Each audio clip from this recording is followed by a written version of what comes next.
ever recorded. The number of illegal border crossers released into the United States is down 99.999%.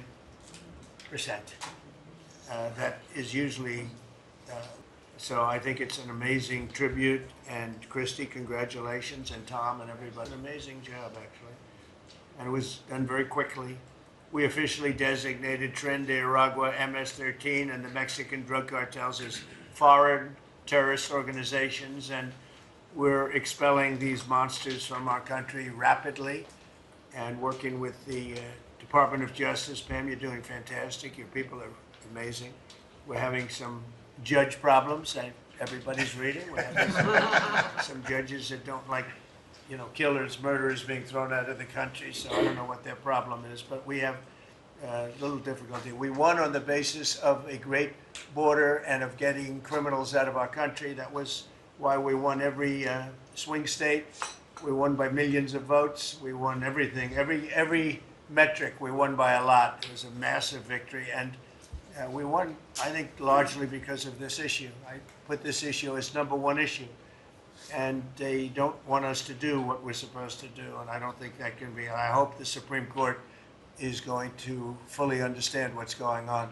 We have to get the criminals out of our country, and that's the basis under which we won the election. Core GDP, and this is, you probably saw some numbers today. And I have to start off by saying that's Biden. That's not Trump, because we came in on January, this is quarterly numbers, and we came in and I was very against everything that Biden was doing in terms of the economy, destroying our country in so many ways. Not only at the border was more obvious, but we took over his mess in so many different ways. Core GDP, removing distortions from imports, inventories, and government spending, was up plus 3% when you add it. We had numbers that, despite what we were handed, we turned them around, and we were getting them really turned around. Gross domestic investment was a whopping 22%. Now, that is a number that people are coming in at numbers. For instance, I just walked in, I heard Samsung is now, because of the tariffs, they're going to build massive facilities in the United States. If we didn't do the tariffs, they wouldn't be doing that.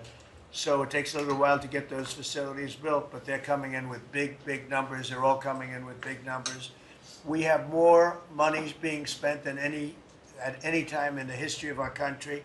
We're up to close to $8 trillion, I think I can say. And really, it's going to be a lot higher than that. Those are just the ones that we know about. 8 trillion. I'm not going to say, but I'm not sure if Biden did $1 trillion for 4 years, 1 trillion. But we're at 8 trillion for 2 months, because let's give us a pass on the first month. We were sort of getting a little bit used to things, right? But after 2 months, we have $8 trillion. There's never been a number like that. And that includes chip companies, car companies, every form of manufacturing, high-tech companies. Nobody's ever seen anything like it. So $8 trillion.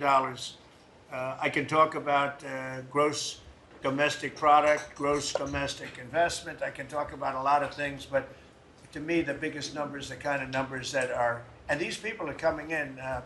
Our Secretary of Commerce spent the weekend. He went down to Arizona to see what was happening with the biggest chip company in the world.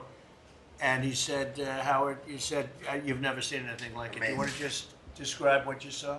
So they're investing $165 billion in 1,100 acres in Arizona, and they're building the highest tech chip manufacturing, semiconductors, and 4,000 employees. American tradecraft, right? Technicians doing every kind of work. The classic foundation of America is building it. They had 14,000 people. They're expecting 40,000 people to build the rest of their plants and to employ 20,000 people for the rest of the time. This is all driven. You never saw a site like that. And this is all driven by your tariff policies. No chance this be happening without you.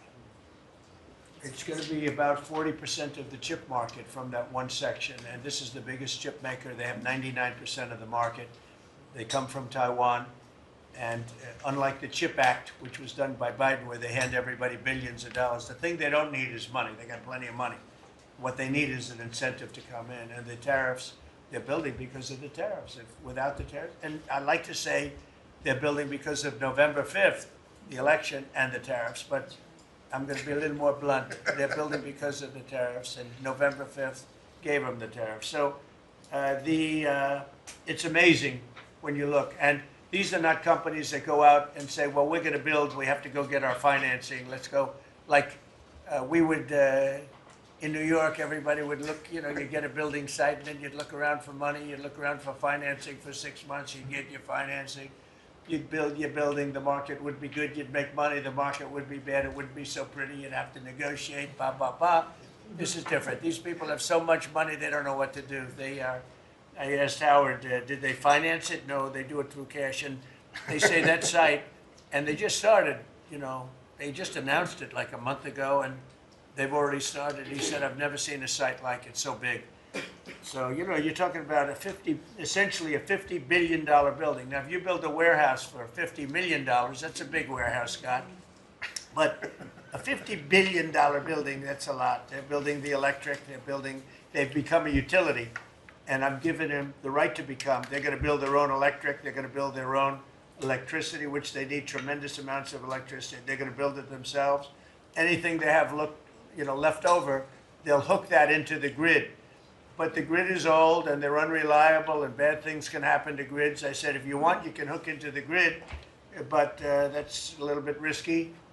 Or you can build your own electricity and become your own utility. And they, I think in all cases, are deciding to do that. So it's very exciting, and we have a lot of things going. We took over on January 20th. These are quarterly reports. We took over on January 20th. The tariffs haven't kicked in yet. I know that, and I don't want this to happen, but I know that China is doing very poorly right now. I just saw some reports coming out, and I don't want that to happen to China. I like the president a lot, President Xi. I don't want it to happen. I was actually saddened to hear it, but they are getting absolutely hammered in China. And, they're sending boats, the biggest boats in the world, carrying cargo like nobody's ever seen before. These are the biggest boats in the world, biggest cargo ships in the world. And they're coming and they're turning around in the Pacific Ocean. They're doing a big U-turn and going back because they don't want the goods, because 145% tariff. But at a certain point, I hope we're going to make a deal with China. We're talking to China, but their factories are closing all over China because we're not taking their product. We don't want their product unless they're going to be fair with us. And that includes intellectual property and other things. There are a lot of things far beyond just buy, sell. So we'll see what happens. But, I was not, because somebody said, well, were you happy? I said, I am not happy. I want China to do well. I want every country to do well. But they have to treat us fairly also. So with that, I think we're going to maybe go around, and we have some letters where the secretaries and people around the table are making statements about how they're doing and what's happening. And I could start with Pete on the left, because he's my least controversial person at the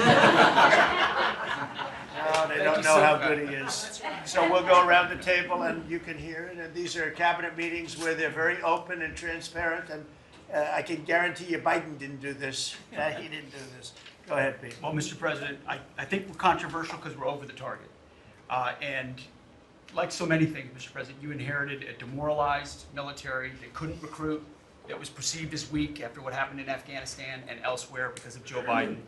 And what we have seen since your election and the inauguration has been nothing short of a recruiting renaissance. Decades, it hasn't been decades since we've seen this kind of recruiting in the Army, the Navy, the Marine Corps, the Air Force. The men and women of America want to join the United States military led by President Donald Trump. And the police, by the way. Absolutely. And fire. I always mention the fire, but the police and fire, likewise they have waiting lists now, and 6 months ago was a disaster. Truly historic. We can barely absorb the volume and retention as well. Men and women in the military who don't want to get out now that they have a real commander-in-chief.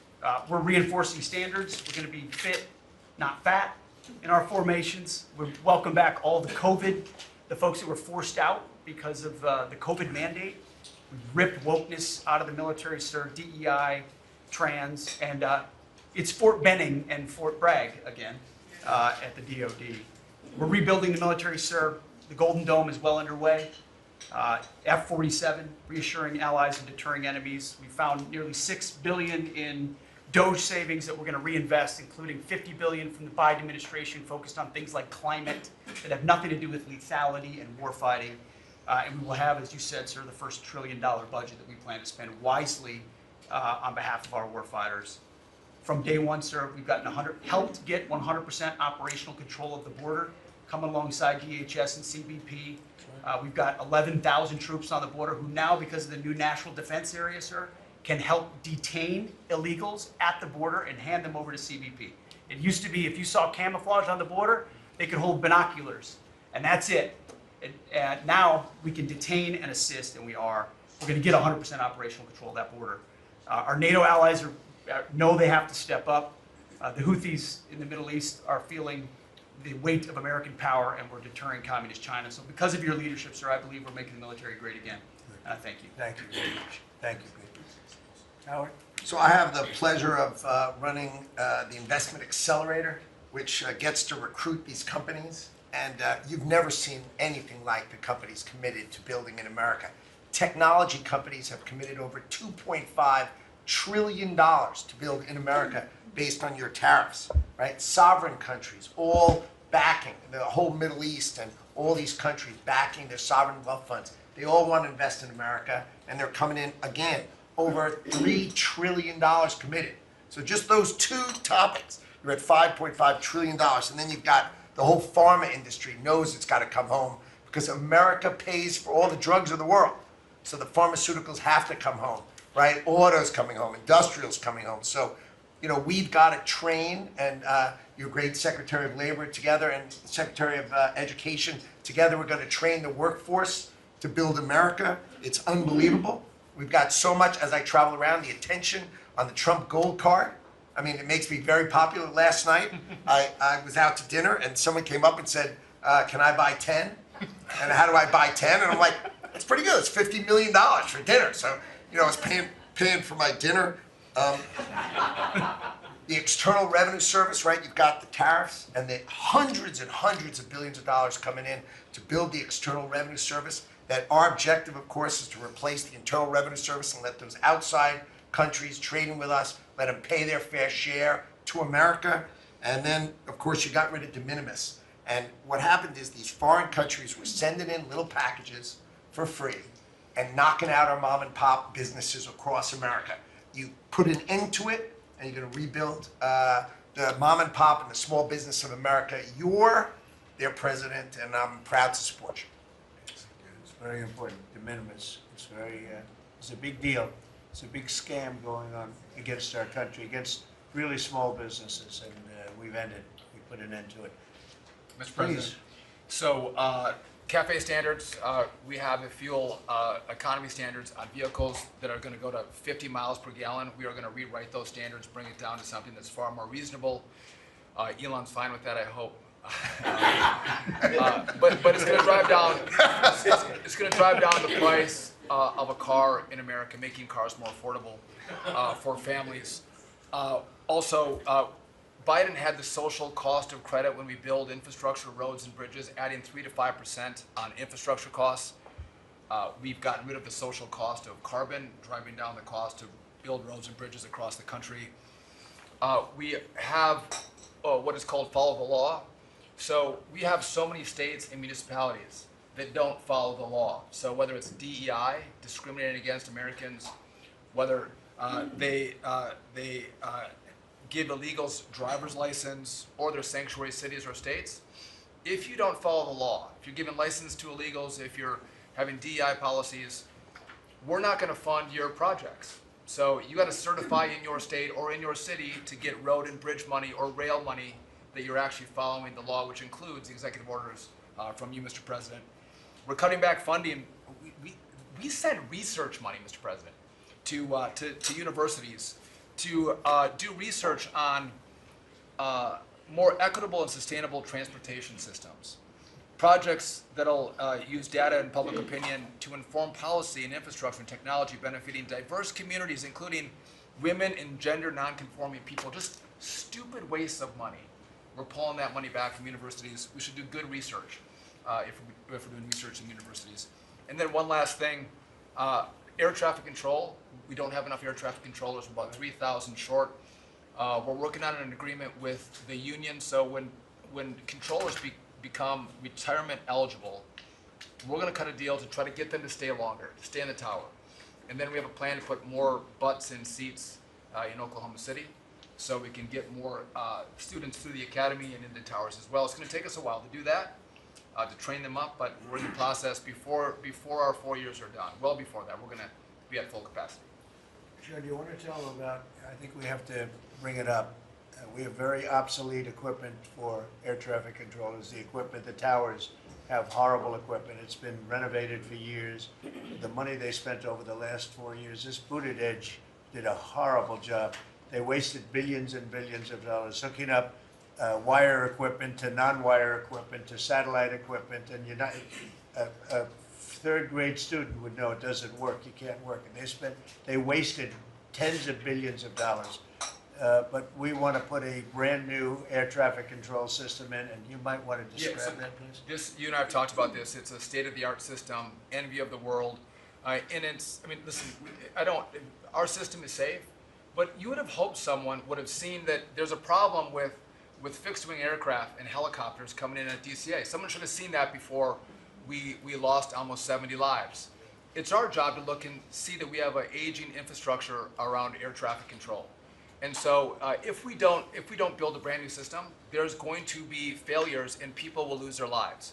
And so we need the help of Congress to help fund this, but it's going to be all brand new. And after you build a brand new system, we have the bedrock and the foundation to actually build on top of it. But no one has done this, Mr. President. There's Band-Aid fixes that have happened over the course of 20 years. You can't have a Band-Aid fix. It doesn't get done. It has to be brand new. The technology, it looks like it's out of a 1980s movie. Old computers, floppy disks. We're using copper wires, not fiber. So there are great solutions we have available that, by the way, everyone's sick of their delayed flights or their canceled flights.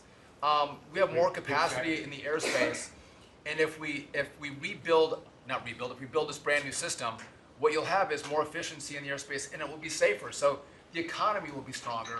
We can have more flights and less delays. So I appreciate your support on that, Mr. President. Rebuilding that is very important. You wouldn't have had the helicopter crashing into the plane at 400 feet up when it's supposed to be 200 feet. That would have, bells and whistles would have been gone over, and you would have heard the screaming equipment saying there's a problem coming up in 15 seconds. You got to do something about it right now. And it would have also sent the word right into the helicopter, because I guess you'll be doing the full report on that, but it was pretty obvious what happened. Right. And they were supposed to be at 200 feet, they were at 400 feet, and a terrible thing. And that wouldn't have happened if we had the right equipment. If we had the right equipment, you would have heard bells and whistles going off, and it would have alerted them long before that would have happened. 2 minutes before, they would have had a lot of time. So we have to do this. We have no choice, and we're going to do it, and we're going to be very proud of it. They did old equipment in new equipment, and you can't hook in old equipment to new equipment because it's different. Some is satellite and some is ground. The satellite doesn't work. This man would know that better than anybody, but you can't hook up a satellite system to a ground wired system. And if you do, you're wasting a lot of money. They spent billions. This is Buttigieg. They spent billions and billions of dollars trying to patch a system together.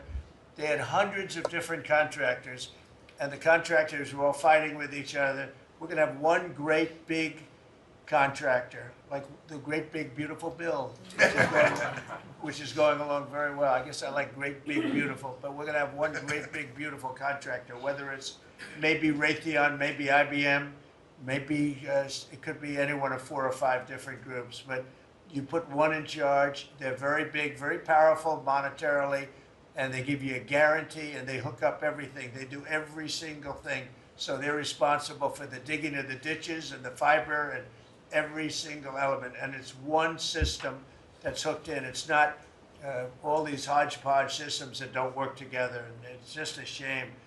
I mean, it's basic construction, but it's complex stuff. And there are a few companies that do it unbelievably well, and we're going to have that. So good job, Sean. I know that's your That's your big And project. Mr. President, no one has done it because it is complex. It's hard to do because as you're building a brand new system, you have planes taking off and landing. And so because it's complex, no one has done it, and you've given the directive and the support to make this happen. So Well, thank ours you. is gonna be an all-new system. It's gonna all hook up. It's gonna be the same tower is gonna have the same equipment, and all towers all over the country, all over the world, actually, mostly, are gonna be hooked in together. And when there's a problem, when planes are too close, you will hear a sound that's very ear-shattering, and I've heard it, and it's amazing. I mean, honestly, it's amazing. It's real genius stuff, and we didn't do that. What we did was just waste money. You could have just thrown it right out the window. What they did in this last 4 years was disgraceful. Whether it was the border or this, you can name 100 different things. The worst administration ever. Okay, Thank you, Mr. President. thank you. And Mr. President. Secretary? Thank you. Yeah, Mr. President, thank you. And I think one of the things that I want people to understand about the VA is we're part of the national security interest you have, and you've laid the groundwork for that with leadership and making sure that with the Secretary of Defense and myself, we take care of veterans on two ends, one when they come in and one when they've served and they've earned the benefits that we have. And one of the things is if we're not doing our job on our end, then the recruitment and all goes down on the other end because we have a full spectrum. That's what leadership is about. What we found, speaking the last 4 years, is we found an administration that wanted to throw money and people at problems, but they didn't want to put leadership in. They just put money and people at it, and we saw wait times stay the same. We saw issues of suicide rates, death by suicide, not change. We saw our homelessness issue barely go down. We saw disability claims skyrocket. When you took place, over 250,000 back dislodged, which we're already bringing down almost 40,000 so far just in the last couple of months. But we've also put back what you, and I was in Congress when this happened, and I was glad to see it. The Mission Act is back front and center at the VA. We're actually doing community care. We're actually giving the veteran the choice that they've earned and they've deserved, whether they can get their VA care inside our facilities or in the community. It's their choice. It's VA care. We're going to give them the highest quality care wherever they want to go.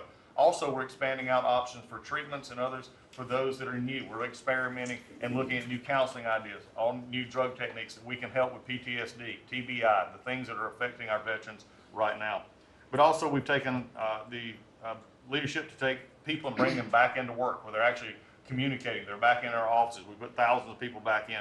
We're processing more claims daily than we were in the last little bit, hit 1 million before has ever happened, and we're actually bringing it down. And I've actually taken our deputy secretary, and he is actually handling a strike force now to bring down that disability claim, plus our regular work that we're having done. We've also taken almost $300+ million and taken it out of contracts that we've all heard about so far. We were doing contracts for meeting notes and PowerPoints, and if our folks didn't know how to do meeting notes and PowerPoints, go online and learn yourself. We're not going to pay for it anymore.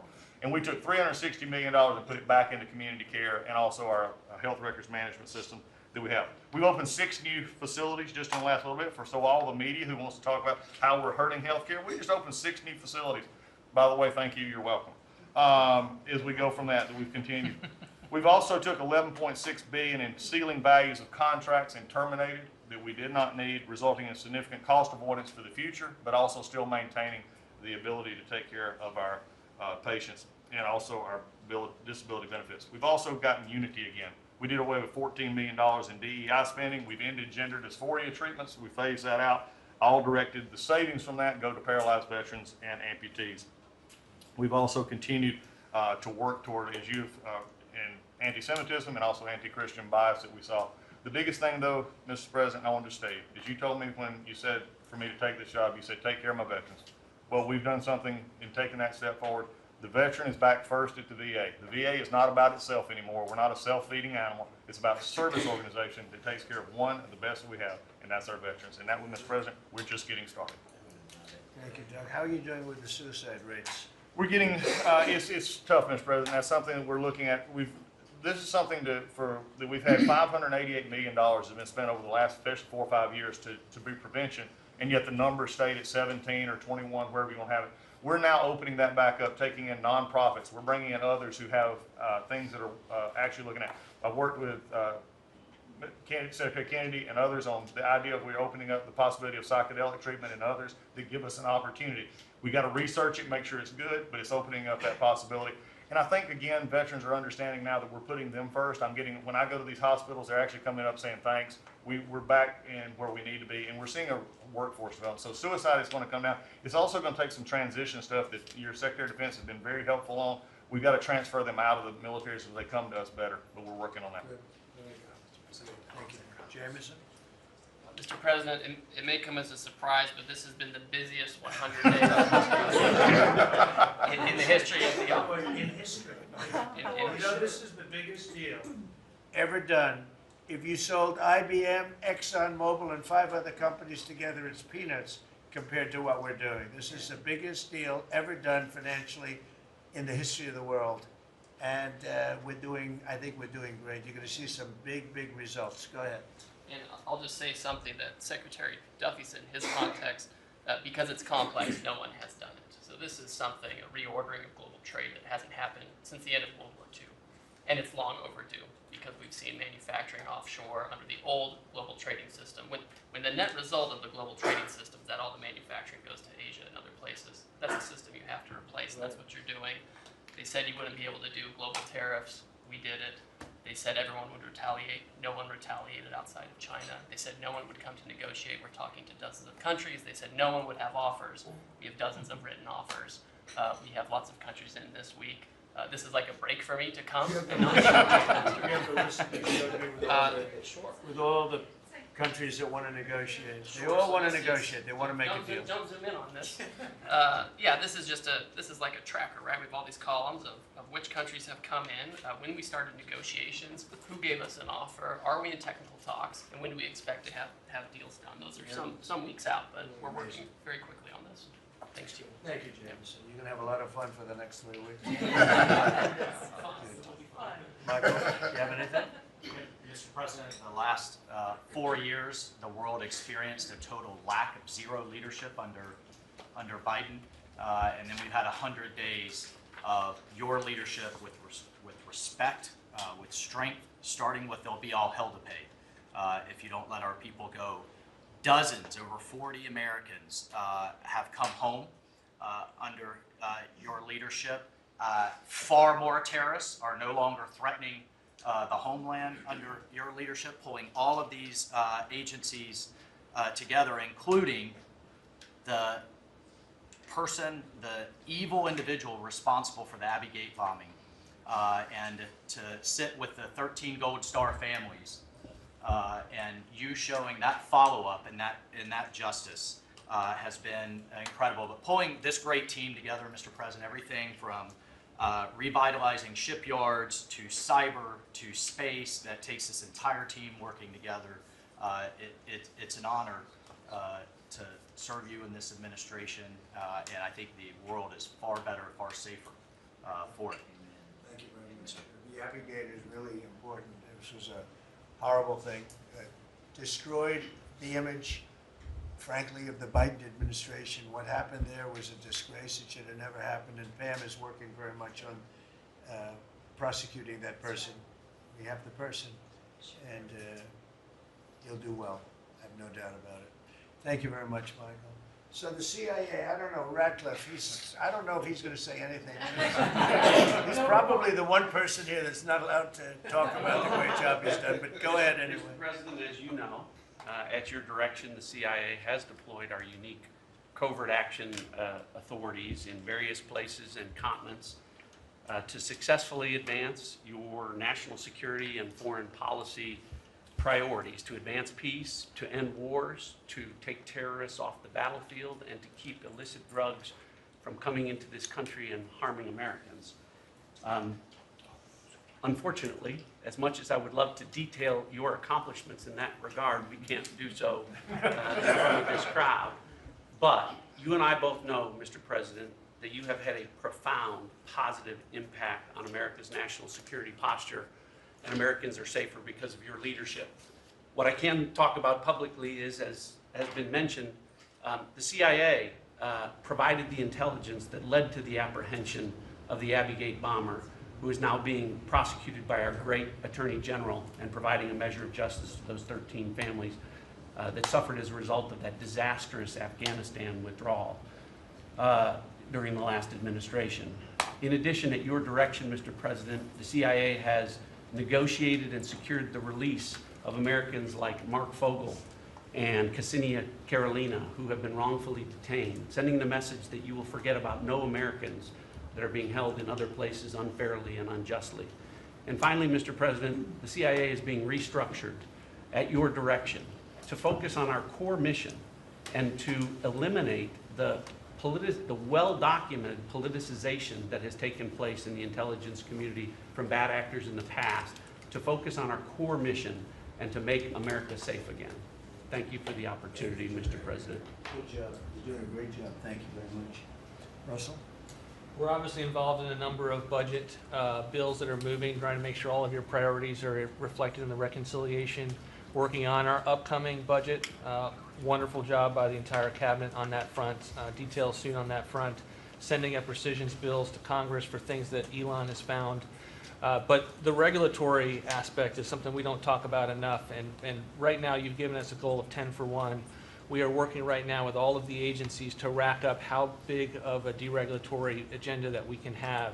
When you came into office, you basically stopped $200 billion in costs to American families just by stopping the Biden regulatory agenda. That's about $2,000 per family.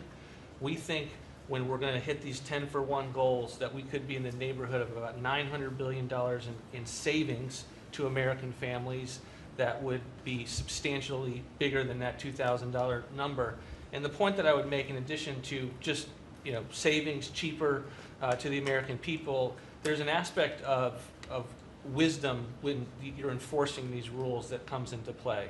And I'm your regulator for the Consumer Financial Protection Bureau, and we found this small mortgage lender in Chicago. His name is Barry Sterner. He had a firm called Townstone, and CFPB had gone after him because he complained about crime in Chicago, literally the same thing that the Democrat mayor had talked about, and they came after him for 7 years on a redlining disparate impact claim and ruined his life. We overturned that. We apologized on your behalf to that individual, and we basically, without having to go through notice and comment, we ended the policy that set that in motion. And so that's happening across these agencies with how they are using their enforcement discretion, and it will only continue based on the stone wall of backing that you've given us to make these hard calls. I don't think they're actually that hard, but no one's done it to this point, and we were able to go forward and do that because of the backing that you've given us. So maybe the biggest thing we're working on, maybe bigger than tariffs in a certain sense, is we call it the one big beautiful bill. And that's wielding its way right now through the Senate. And John Thune has been actually amazing. And the Speaker has been so great, Congress. Mike Johnson has been really two guys that they get along great, and it's just been a beautiful unified attack, really, because we have to attack because the Democrats are trying to stop it at every turn. It would mean a 58% tax hike if they were successful, and lots of other bad things beyond the tax hike. But with us, it'll be the biggest tax cut in American history. How are we doing with the bill? We're doing great. We're day in, day out, hour by hour negotiations to make sure your stuff is in there, and to make sure we have the border resources, the defense resources, and to save the American people some tax money and make sure all those tax cuts that you ran on are in there that help get people back into the workforce. And I think we're making a ton of progress. I think we're doing well.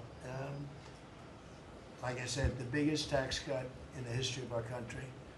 And it would be the biggest tax increase if the Democrats are successful. They're the only people I've ever seen running for office where they want to increase taxes, but this would be a 58, maybe a 60% tax increase, unsustainable for the American people. Thank you very much. Great job. Susie, the most powerful woman in the world. I agree with that. I agree. I'll be brief so you can hear from these amazing people. Congratulations to everyone on 100 days. That's been it's unparalleled in my memory and best I can tell ever. But it hasn't been busy for busy's sake. The president's promises made to the American people have been kept time and time and time again. You all have been out there spreading the word with community groups and states and media. It hasn't gone unnoticed, and let's work hard to the next 100 and have equally as much success then. Thank you. And you've done a great job, Susan. I think everybody agrees.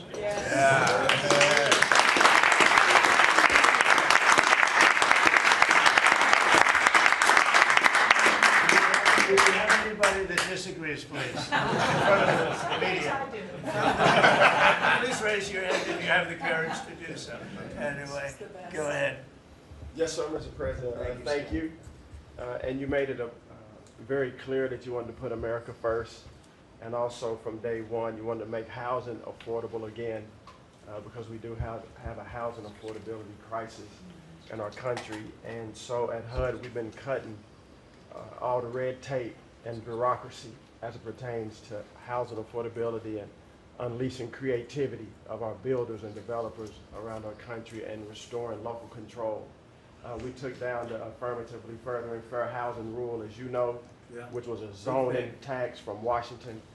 So no longer will Washington be picking winners and losers, but localities and elected officials in different states and cities will have that flexibility. Also, you alluded to securing the border, and such a great job has been done with all of our partners at the table. And at HUD, we want to make sure that the resources that we have now, which is American taxpayer dollars, in the Biden administration, they prioritize illegal aliens over the American people. And so we signed an MOU with Secretary Noem at DHS to make sure that HUD-funded housing only goes to American citizens, and no longer will it go to illegal aliens coming across our border. We have about 9 million people living in subsidized housing in our country. 59% of illegal alien families use some sort of welfare program, costing us $42 billion a year. And so we have prioritized American and American people only to live in HUD-funded housing. And also to make housing affordable, we also signed a partnership with Secretary Burgum at DOI to use underutilized federal lands, as you campaigned on and promised, to identify those lands to build affordable housing in our country so that people can realize the American dream. We also restored biological truth, as you did in sports. We have the equal access rule at HUD, which we took that rule down to ensure that at women's shelters, that those that enter those shelters would be of the same sex, and that we will protect the ladies of our country. No longer will those that identify as women but are not women be able to enter our shelter, so that we can protect the ladies that we serve. Along with our DOGE task force, we identified over $2 billion in savings. At HUD, $260 million at HUD were just in contracts, $4 million with DEI.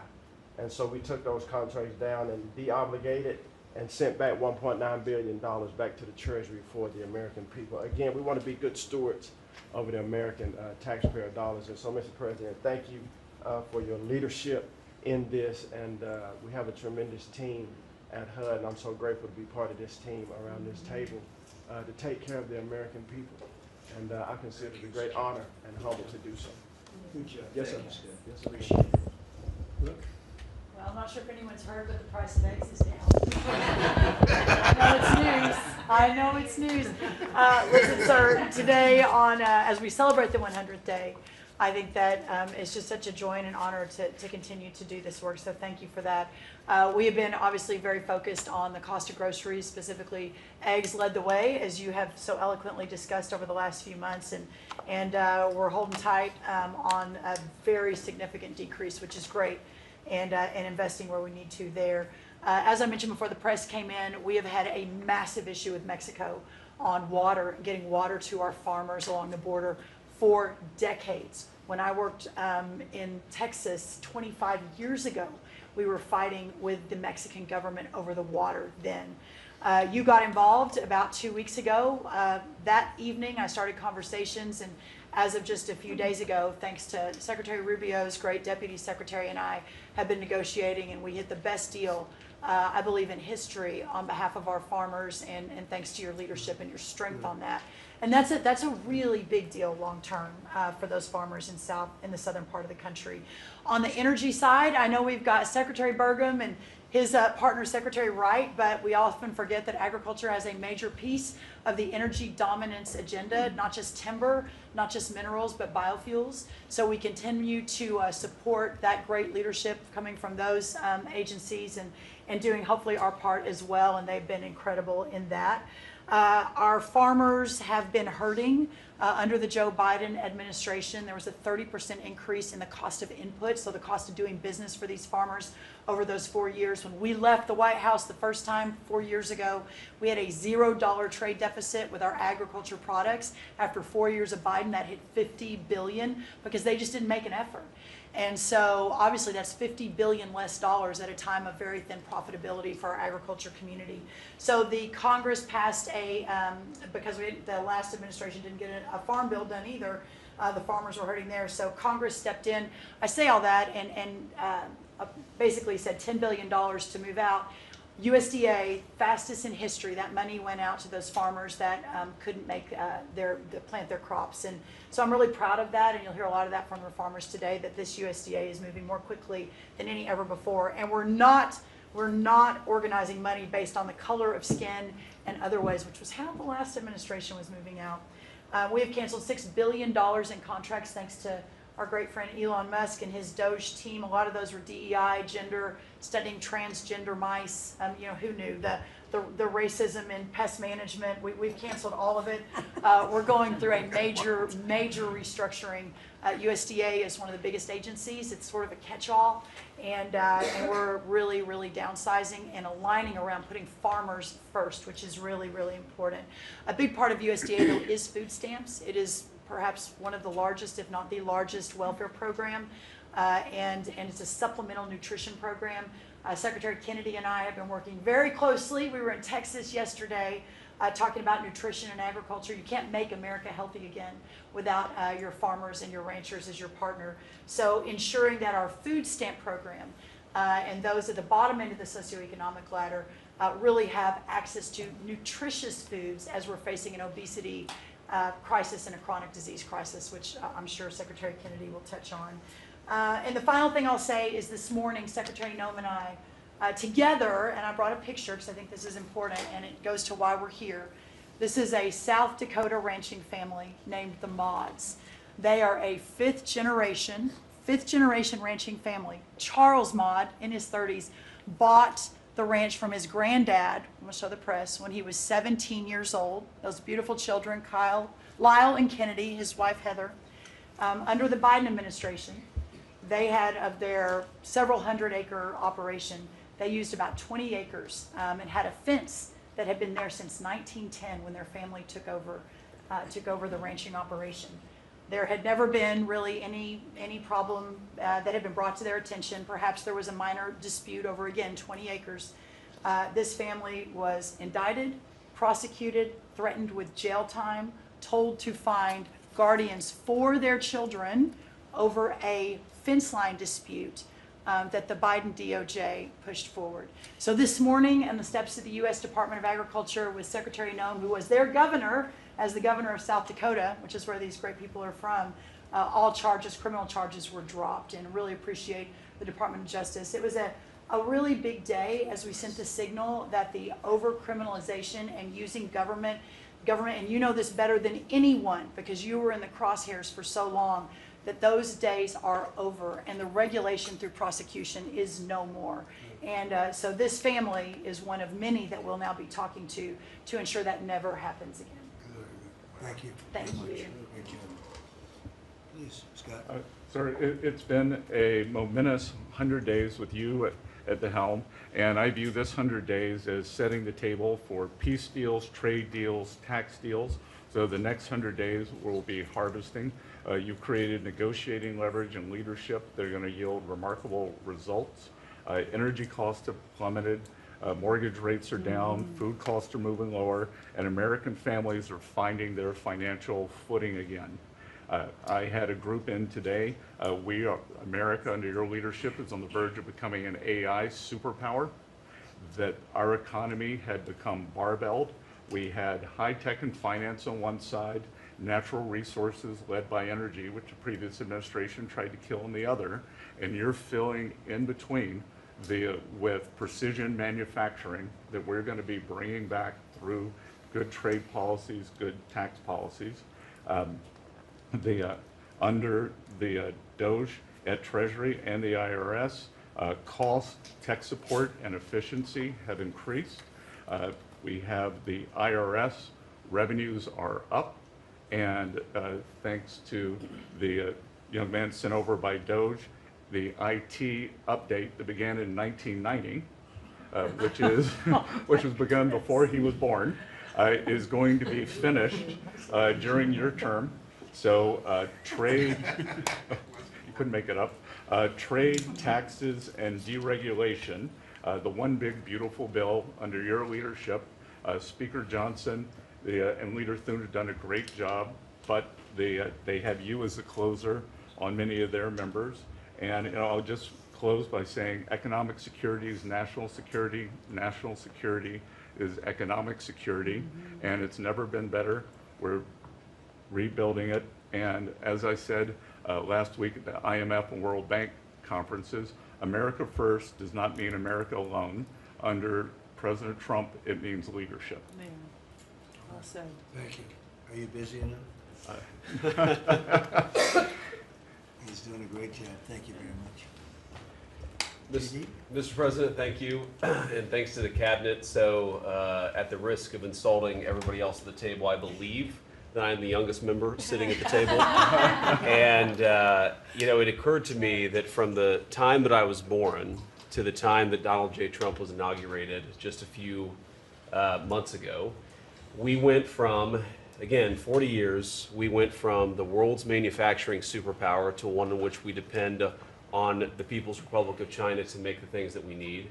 We went from the proudest military in the world to one in which we failed to meet our recruiting goals.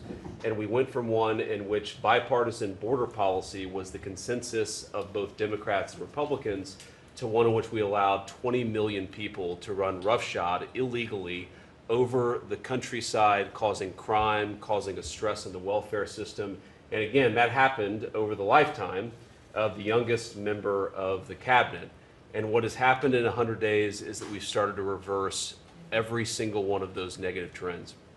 And I think what it shows to me is that the president, and you sit in the Oval Office and you see these portraits of presidents past, and let's be honest, most of them have been placeholders. They've been people who have allowed their staff to sign executive orders with an auto pen instead of men of action. And the reason the media attacks this administration as chaotic is because the president is solving the problems the American people set about to solve. He's actually doing the things that he promised that he would do. And Mr. President, it's been an honor to be part of it for the past 100 days. And let me just make one other observation because it's interesting. I've seen the data, I've monitored it, I've looked at it, but the most underreported fact of the first 100 days is that we came in with a massive recruitment shortfall. And in 100 days of Secretary Hegseth and President Trump's leadership, we now have people breaking down the doors to join our military. To the media assembled here, it's a really interesting question. Why has that happened? Completely aside from the fact that I think it's a good thing or I think that President Trump deserves political credit for it, why did we go from a military where people didn't want to serve to now all of a sudden they do want to serve? That's a story you guys should cover, but compared to that, how much time have you instead focused on the fact that we deported an MS-13 gang member with a valid deportation order? And why is it that the press is so focused on the fake BS rather than what's really going on in the country? I think that what we've shown, sir, is that you can do a lot. You can do a lot in 100 days, but you've also unfortunately revealed that too much of the American media hasn't learned the lessons of the past 40 years. Thank you, sir. Thank you. Thank you. Pam? President, your first 100 days has far exceeded that of any other presidency in this country, ever, ever. Never seen anything like it. Thank you. Your directive to me was very simple: make America safe. And despite that, we've still been defending over 200 civil lawsuits filed against you. on top of everything else, I think I'm representing every one of you in this room in some capacity. And no, you will not be arrested by the U.S. Marshals. Over 200 lawsuits, over 50 injunctions, and now we've got multiple cases in front of the Supreme Court, and we will succeed, and we are doing great in front of the Supreme Court, President, and we'll continue on with that. I was at DEA yesterday, and they said to me, you, Donald Trump, have taken the handcuffs off of DEA agents. And as a result of, since you have been in office, President Trump, your DOJ agencies have seized more than 22 million fentanyl pills, 3,400 kilos of fentanyl since you've been, your last 100 days, which saved, are you ready for this, media? 258 million lives. Kids are dying every day because they're taking this junk laced with something else. They don't know what they're taking. They think they're buying a Tylenol or an Adderall and a Xanax, and it's laced with fentanyl, and they're dropping dead. And no longer because of you, what you've done. ATF, since you've been in office, President, along with DOJ agencies, seized 14,500 guns off the streets. Why aren't people reporting that? 651,000 rounds of ammo. That's up 151% from 2024. That's keeping America safe. We've rescinded death penalty. We are now seeking the death penalty on cases. I'm signing death warrants. We are going after terrorism. We are going after arsonists. Whether you're burning Teslas, we've arrested 9 people so far in 7 jurisdictions, no negotiations, 20 years in prison, or you're burning down the governor's mansion in Pennsylvania. We will be there to protect you. And I've been talking to Governor Shapiro, and he greatly appreciated you reaching out as well. ISIS terrorist, we got one in New York, right around the corner. We got an ISIS terrorist in New York. We have an October 7th task force. We just broke up a huge human trafficking ring by the Sinaloa cartel. 1,000 pounds of methamphetamine on our streets. Ton of fentanyl, 20,000 Molly pills. Those are the drug of choice among at clubs and bars for young kids. They were fake, but you know what they had in them? Fentanyl. That's 20,000 lives saved because of you, right there. We brought back 29 cartel members from Mexico in your direction, and one killed the Kiki Camareno, a DEA agent, in 1985, and many of us got to talk to his widow and his son, who is now a judge. And they started crying. They have tried to get that guy back forever. And thanks to so many of you in this room working together, they have justice. They were crying on the phone because of what you did, President Trump. Thank you. We're going after anti-Semitism. We're unleashing everything you told us. No more DEI, no more weaponization. We have rescinded, as I said, 200 policies. And I could go on all day long, but we are doing everything in our power to keep America safe at your direction. Thank you. Thank you, President. You're really doing a great job. Thank you very much. Okay, let's go. Nice to see you, Mr. President. Well, first of all, I think what you've heard amongst this team is the leadership, because it's given us the latitude really to collaborate amongst each other, not only in this room as Jameson mentioned, we kind of get a break for a couple of hours here, but we stay in contact actually every other day that we're working for you. And I think what that says is I was speaking to, for instance, the Farm Bureau of Texas yesterday. I'm not the Ag Secretary, but it matters to the workforce. I'm working with the other secretaries, Letnick and McMahon, on education and the workforce investments that you've asked me to do. Because as you've come in and negotiated these great repatriation of these companies and the investments, we're going to need that workforce to build back this economy. And I couldn't see that more as I've kicked off my 50-state tour. We've been in 5 states so far. We'll finish all 50 states by the end of the year. And what we're talking to is the American workforce and these companies about what the market demand is. That's the difference, that we finally have made that connection. What do they need? How quick do they need it? And how fast can I get these either apprenticeships toward that million that we've put that lofty goal. We've already added 80,000 new apprenticeships already just since January. So at the Department of Labor, that tour is kicked off, and I couldn't be more honored to be on the ground and see my colleagues that we're passing in the skies, but we're on the ground together because we're all collaborating together. One of the things that we're talking about, illegal immigration, I have put states on notice. I warned all 50 governors that if they continue to reward illegal immigration by treating unemployment benefits as a handout, they're going to lose their federal funding as well. We can no longer continue to give unemployment insurance to illegal immigrants, and so I've let those governors, and I sent out that letter last week. We also eliminated discriminatory DEI offices within the department, specifically the Office of Federal Contract Compliance Programs. Most of our federal contracts were really just to focus on DEI enforcement. We were really punishing a lot of these companies. If they weren't compliant, they weren't going to have a federal contract. We've let go of that program completely. $4.4 billion in unspent COVID funds came back to the Treasury from the CARES Act. Billions were collecting thus in these coffers, in the state coffers. We've asked for that money back to return to the Department of Treasury. We saved $250 million by canceling America Last, is what I call it, foreign handouts, including funding for things like transparency and accountability for Uzbekistan cotton industry.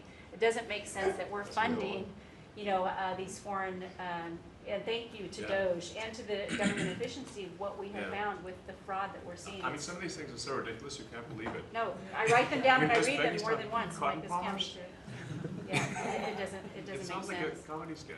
That's right. And so again, with the executive order preparing Americans for high-paying, skilled trade jobs of the future, that's our goal. The trades is where we're being focused, but all companies, and we want to make sure we're on hand for that. And, what I want to say is thank you to government efficiency, because you asked us, when this transitions out, will our departments and our agencies continue that government efficiency? And I think that we surpassed that in the Department of Labor. Out of our 14,000 federal employees, 3,000 have taken the DRP, and we offered it again. So over 21% have taken that offer. And we'll keep our critical workforce, MSHA, OSHA, and wage and hour, and make sure our workers stay safe. So with your leadership, Mr. President, I couldn't be more honored to serve. I know we were probably the last to know each other, but we're getting to know each other well. And the team that you have assembled is really an honor to serve with. So thank you, Mr. President. Doing great. Thank you very much. Chris, please. Mr. President, you ran on unleashing American energy, and 100 days have shown the tremendous impacts that can arise from the unleashing you have enabled. I'll hit a few highlights.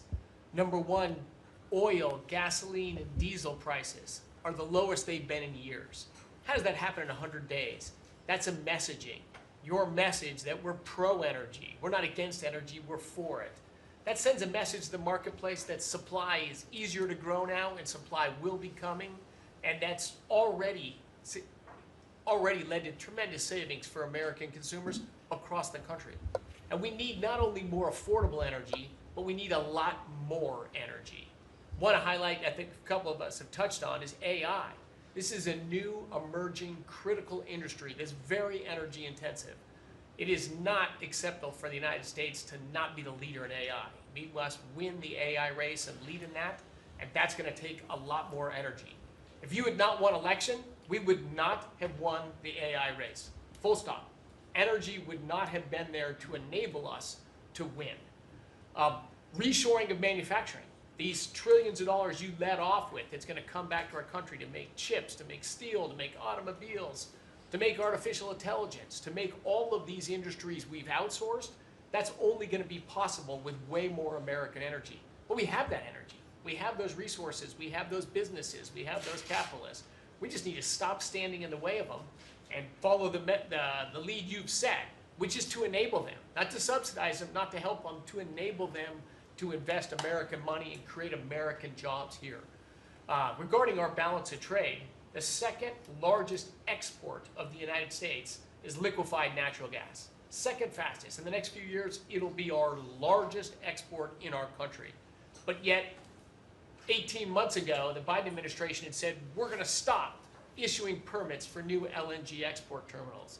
That's just nuts. That's a great competitive advantage we have, huge balance of trade driver, a huge industry just coiled and ready to go.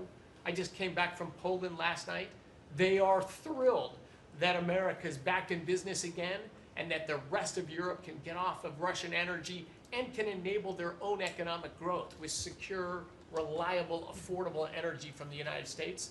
Also witnessed the signing ceremony for a deal between two large American businesses to build a huge nuclear power plant in northeastern Poland. The first of this design built in Europe. It'll be the first of many. I spoke with many other nations over there They want to buy more American gas. They want to get American technology. They want to have a partnership with us. And they shared the message I delivered to Europe in my keynote remarks is that unleashing energy is the way you make your society safer, more prosperous, more free, and that these sort of over-the-top climate alarmism doesn't do anything to help the environment of our world, but it does impoverish people, it does reduce the security of your nation, and it makes you weaker. I think that's a constant message many of us around this table have brought to Europe. We want our friends in Europe standing up again and leaning in. A lot great is happening under your leadership. We're unleashing consumer products that Americans wanted to buy that Biden was making illegal. I'll be in Georgia on Friday at Renai's manufacturing plant. Tankless natural gas water heaters. Incredibly popular product. They almost became illegal. The return of common sense is incredibly welcome across this country, across the world. And back to Elon, that extra thing, we're going to deliver all of this with less people, less money, less burden on the U.S. taxpayers. Not smaller departments and smaller services, better, more thoughtful services done more efficiently and smarter. The way you'd have to run a business. We've got to get our fiscal house in order, and you and the people around this table are making it happen. Thank you, Mr. President. I'm honored to be here. Great job. Thank you very much. Please. Yes, Mr. President, you are 100% correct. The border is 99.99% safe, under control. You have completely reversed the entire situation. In fact, the day before yesterday, I was down in El Paso, and those Border Patrol agents are so impacted by how you've changed things in a year. They have put up huge pictures that say, under the Biden administration, the mobs of people that were pushing through razor wire and trampling children, and the chaos and the violence that was happening at that same location, they have a picture there that says, this is what the Biden administration looks like, and this is what the Trump administration looks like. It's peaceful. People who do business between Mexico and America are coming through. They're doing it legally. They're following the law, and it's all because of what you've done and what you've empowered them to do. The recruitment for Border Patrol is through the roof. For ICE agents, they want to be a part of ICE because they recognize they actually get to do their job. I have the Coast Guard too. Coast Guard recruitment is up over 20% just in the last 60 days. Everybody wants to be a part of what the heritage is of this country.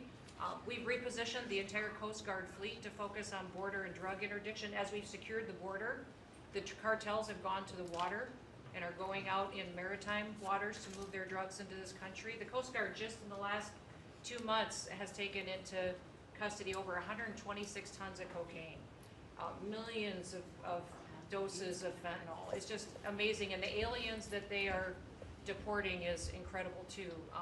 We've been working with all of them. The one thing that I want to point out is the fake news has been saying that Biden deported more people than you, and it's an absolute lie. And they're letting the Biden administration get away with manipulating and cooking the books. What they're counting for the Biden administration is every single person that came to that border that they processed and let into this country. They're allowing Biden to say that was a deportation, just by processing somebody and letting them come into the country. It's absolutely false. It's not true at all. You have deported over 250 known terrorists. You've deported thousands of foreign terrorist organization members and gang members, hundreds of thousands of people that were in this country illegally. We've collected $30 billion worth of tariffs through CBP, and we've also collected millions and millions, hundreds of millions of fines and penalties from people that have overstayed here in this country. So I just want to thank you. You've been a game changer. I want to thank Pete for his leadership at DOD and what they've done. I want to thank Marco for his diplomacy and getting us travel documents into these countries. Mexico has finally come to the table and now is going to take a lot more people that we're able to send back to that country. And the president of Mexico told me, sir, she turned around over 500,000 people in Mexico before they ever reached our border. We should be counting those as deportations because they never even made it to the border because she turned them around because you forced her to. So those are all people that never even came here because they got the message because you were so aggressive. So thank you for what you're doing, and every day we get to get up and do jobs that matter, and we appreciate Tom that. Holm is doing a great job. Oh, yeah, Tom's a great messenger for us. He just, Great. yeah, he's hardcore. Yeah, Good job. thank you. He is hardcore. Yeah, he is. No question about it. Kelly?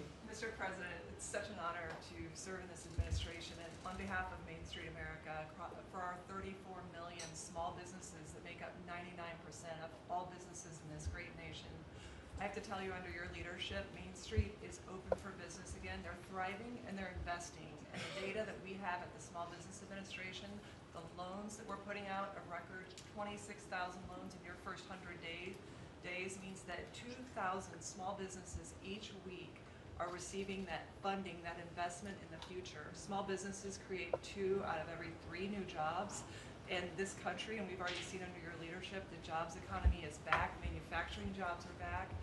We've seen a 38% increase in manufacturing loans. We put out 1,500 manufacturing loans in your first 100 days. We saw startups increase by 54%, and we saw businesses under 5 people increase by 95%. So your leadership on the economy matters to every region of this great nation. I'll tell you on the manufacturing front, I'm out on a national manufacturing tour. We've met with 250 manufacturers, and as I walk through the factory floors, they all ask me to thank you for fighting for their jobs, for these industries, and for the people who are creating things from pharmaceuticals to aerospace, to food, and all these essentials that this nation needs to be independent and strong. And to that end, I'm working with Congress. We'll be announcing tomorrow an upsizing of our manufacturing loans to make sure that that economic engine, because 98% of all manufacturers are small businesses. It's incredible to walk through these factories that are really creating what you had in your first administration, the blue collar boom. It's now a new collar boom because it's the intersection of technology and manufacturing and what they can create for our war fighters, for our aerospace, for pharmaceuticals, with less than 300 to 500 employees, sometimes 100 employees. I was at a factory in Georgia on Monday that is creating machines to help with the Iron Dome in Israel. Less than 50 employees. This is the engine of our economy. It's the heartbeat of our communities. It's the small businesses that helped elect you because they needed your economic agenda. So thank you, Mr. President. It's such an honor, and congratulations on an epic 100 days. I do have to thank Elon. I do want to note, we just cut $3 billion in contracts because of Doge's work. That's $3 billion that hardworking families that won't have to work until April 15th to pay for the waste, fraud, and abuse that we continue to find in this government on behalf of taxpayers. So again, thank you, Elon. Thanks, Deb. Thank you. Great job, Kelly. Thank you very much. Elon, I love the double hat, by the way. He's the only one that can do that. Get away with it. Well, Mr. President, they say I wear a lot of hats. And as you can see, it's true. Even my hat has a hat.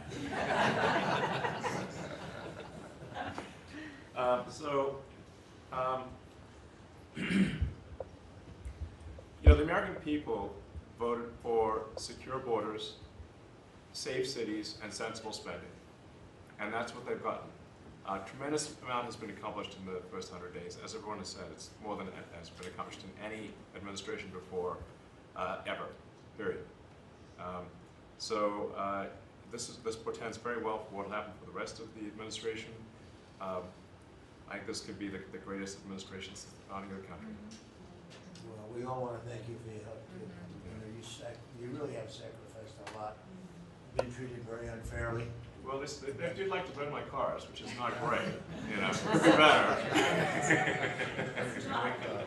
But you have been treated unfairly, but the vast majority of people in this country really respect and appreciate you, and this whole room can say that very strongly. You've really been a tremendous help. You opened up a lot of eyes as to what could be done, and we just want to thank you very much. And you're invited to stay as long as you want. At some point, I guess he wants to get back home to his cars and his.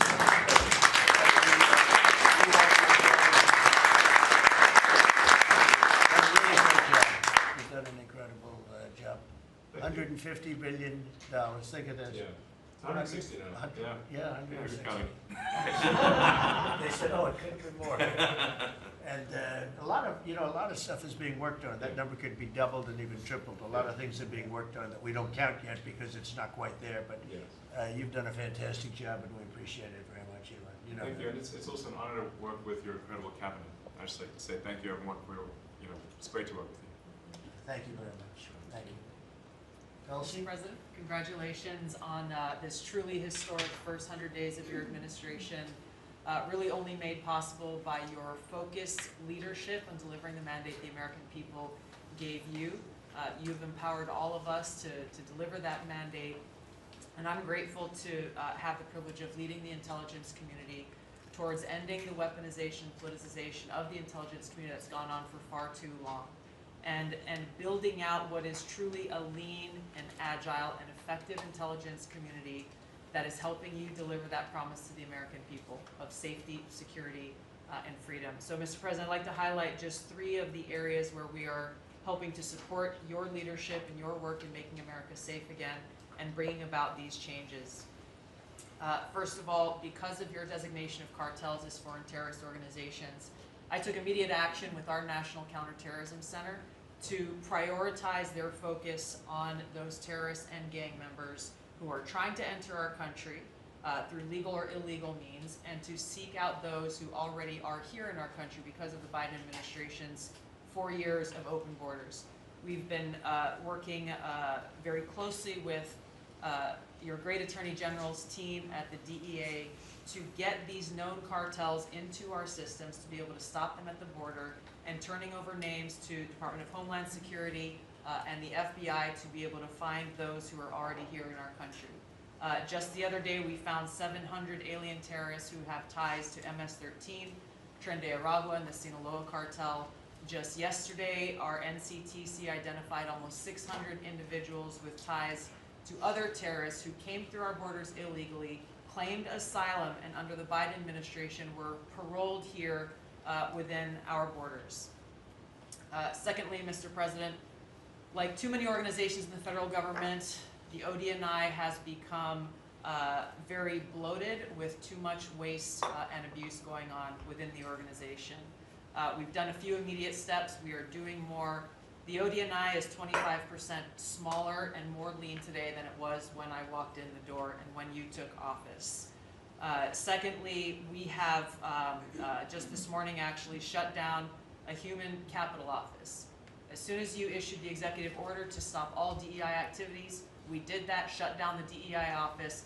We discovered this human capital office that was essentially a slush fund for DEI initiatives, hidden under the guise of human capital, that closed down this morning, saving taxpayers $150 million. We'll soon be announcing an additional $2.6 billion in savings with other programs and contracts that do nothing to ensure our national security interests. And lastly, we're working every day to hold the deep state accountable, to end the politicization, weaponization of the intelligence community. This past week, I sent 3 criminal referrals for illegal and unauthorized leaks to the media of classified intelligence for prosecution. We have 11 more that are under investigation. We've revoked, at your direction, 67 security clearances, and we continue the work of declassifying documents, as we have already around JFK assassination. We have more coming for the assassination of Bobby's father, Senator Kennedy, and MLK assassination. And we continue our extensive investigations around exposing the very serious issues we have related to election integrity, illegal abuses of FISA, Crossfire Hurricane, and others. Mr. President, under your leadership, we are working every day to bring about that transparency and accountability that the American people deserve. So thank you for the opportunity. Great job. Thank you very much. Lee? Mr. President, at the Biden EPA, the Green New Deal was raging. At the Biden EPA, we saw billions of tax dollars burning. At the Biden EPA, we saw industries suffocate. But at the Trump EPA, the Green New Deal is dead. At the Trump EPA, we know that we can both protect the environment and grow the economy. I have 13 pages of accomplishments from our first 100 days in here, and in it, part of it is 100 environmental accomplishments at the Trump EPA. You don't have to take my word for it. We released it to the media this morning. Every single day that President Trump is in this office, there will be a major environmental accomplishment. Every single day of the Trump administration. At the Trump EPA, We're also launching what is the largest deregulatory action in the history of the country. We're going to be giving our director of the OMB a whole lot of work because we inherited a big mess from the Biden EPA. And working with Elon and Doge, I've canceled now $22 billion worth of grants. Now today is a special day for many reasons. The biggest reason why we're here is that this is the 100th day of the most consequential, historic first 100 days in the history of this country. Today, while we're here, the House of Representatives is voting on Congressional Review Act bills, considering the EPA waivers that were given to California's tailpipe emissions, where California set their own standards. But there should be one national standard, and right now, Congress, on the House side, is going to be voting on that today. On a personal note, while this is a bit outside of the EPA jurisdiction, today is my last day serving in the United States Army. And I first signed up towards the end of the 90s. And I've had a chance to see a lot of national security teams over the course of the last 27 years. There has never been a national security team ever assembled that had the backs of our warriors like this national security team right now. And we have never had a president so deeply committed towards ending foreign wars instead of starting new ones. There's a reason, Mr. Vice President, why everyone is racing to join our Department of Defense. We have a Secretary of Defense who, with all due respect to our great president, would probably rather be swimming with Navy SEALs right now, be running somewhere in the Middle East with our service members. And from our Secretary of Defense to our Secretary of State, our Vice President, and more. I just want to say thank you as a veteran of our military for assembling what is the greatest national security team that I have ever seen in my 27 years associated with the United States Army. Has Pete signed off on this retirement leave? Is that? Welcome to the end.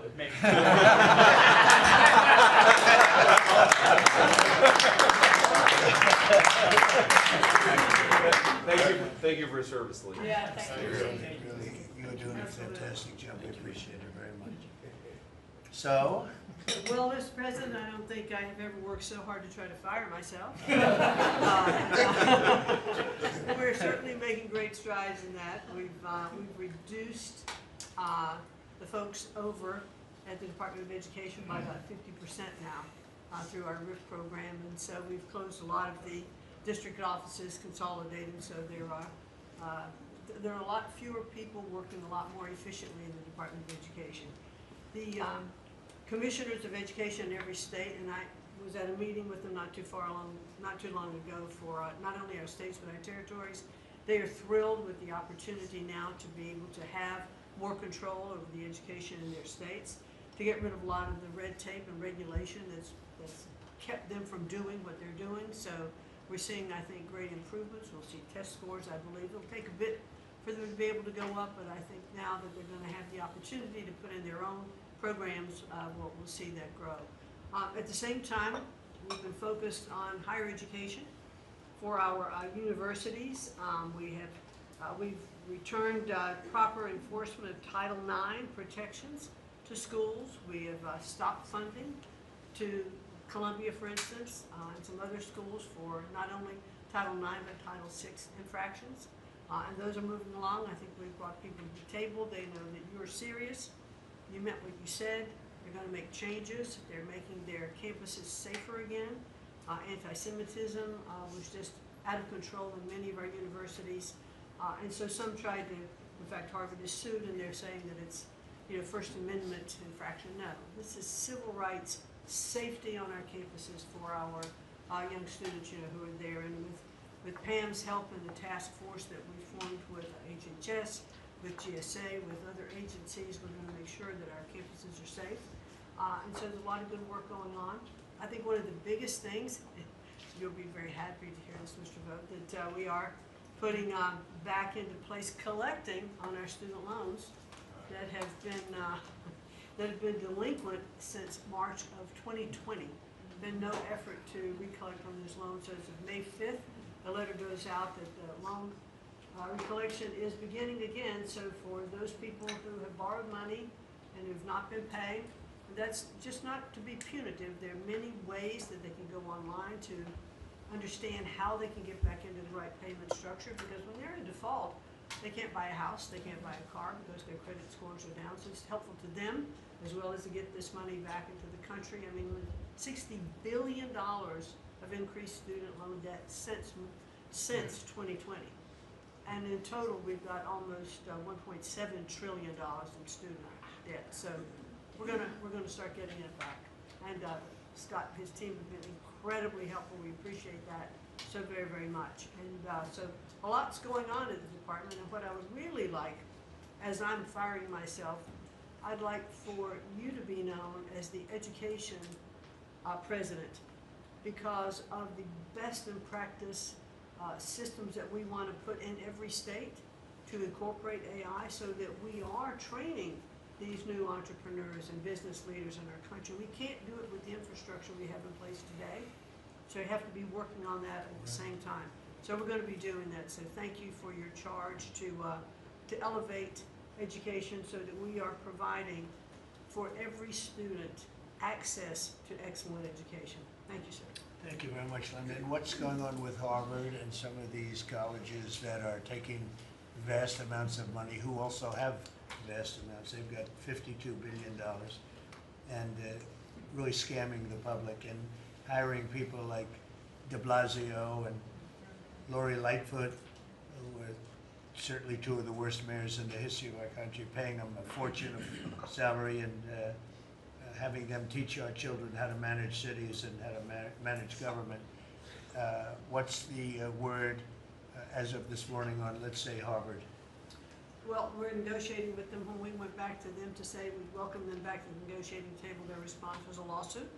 So Pam and her team are helping work with that. And I am, enjoying the fact not only am I firing myself, but I'm now being sued very regularly by different departments of education. But we're staying tough with them. The other thing that we're looking at also are the 117 violations of these big universities like Harvard and others who are not reporting, as they're required to do by law, foreign money that comes in and how much that is and where it comes from. And so that is And students. Yeah, and it's very serious. Where are these people coming from? Yeah, Yes, sir, exactly. we pulled back their grants because Harvard isn't responding to us, criminal activity by their students. And until they give us that list, they're not getting any more grants from Homeland Good. Security. I think you should pull it back. We did. The students they have, the professors they have, Right. the attitude they have is not American, and I think you should. A grant is a grant. We don't have to give grants. Exactly right. So we'll pull back the grant. All right, very good. Thank you very much, Linda. Bobby? Mr. President, thank you for your extraordinary leadership. Over the past 100 days, we are already making America healthy again. We announced last week the ban on the 9 petroleum-based synthetic dyes, food dyes. Within 2 years, within 2 months, we're going to ban the worst 2 of them. I am working with Secretary Rollins on dietary guidelines, the dietary guidelines that the President Biden's administration gave us. 453 pages. They're basically unreadable. And they are the product of the same kind of politicized science that drove Fruit Loops to the top of the food pyramid. And we're going to do real science, gold standard science. We're going to develop we have till December to do it, but we are working very, very fast together. We're going to get it done by the end of the summer in time to drive change, major dramatic changes in the school food, the school lunch programs over the next school year. I'm working also with Secretary Rollins on the SNAP program and to get sodas and candy off of the food stamp program. 10% of food stamps go to the SNAP.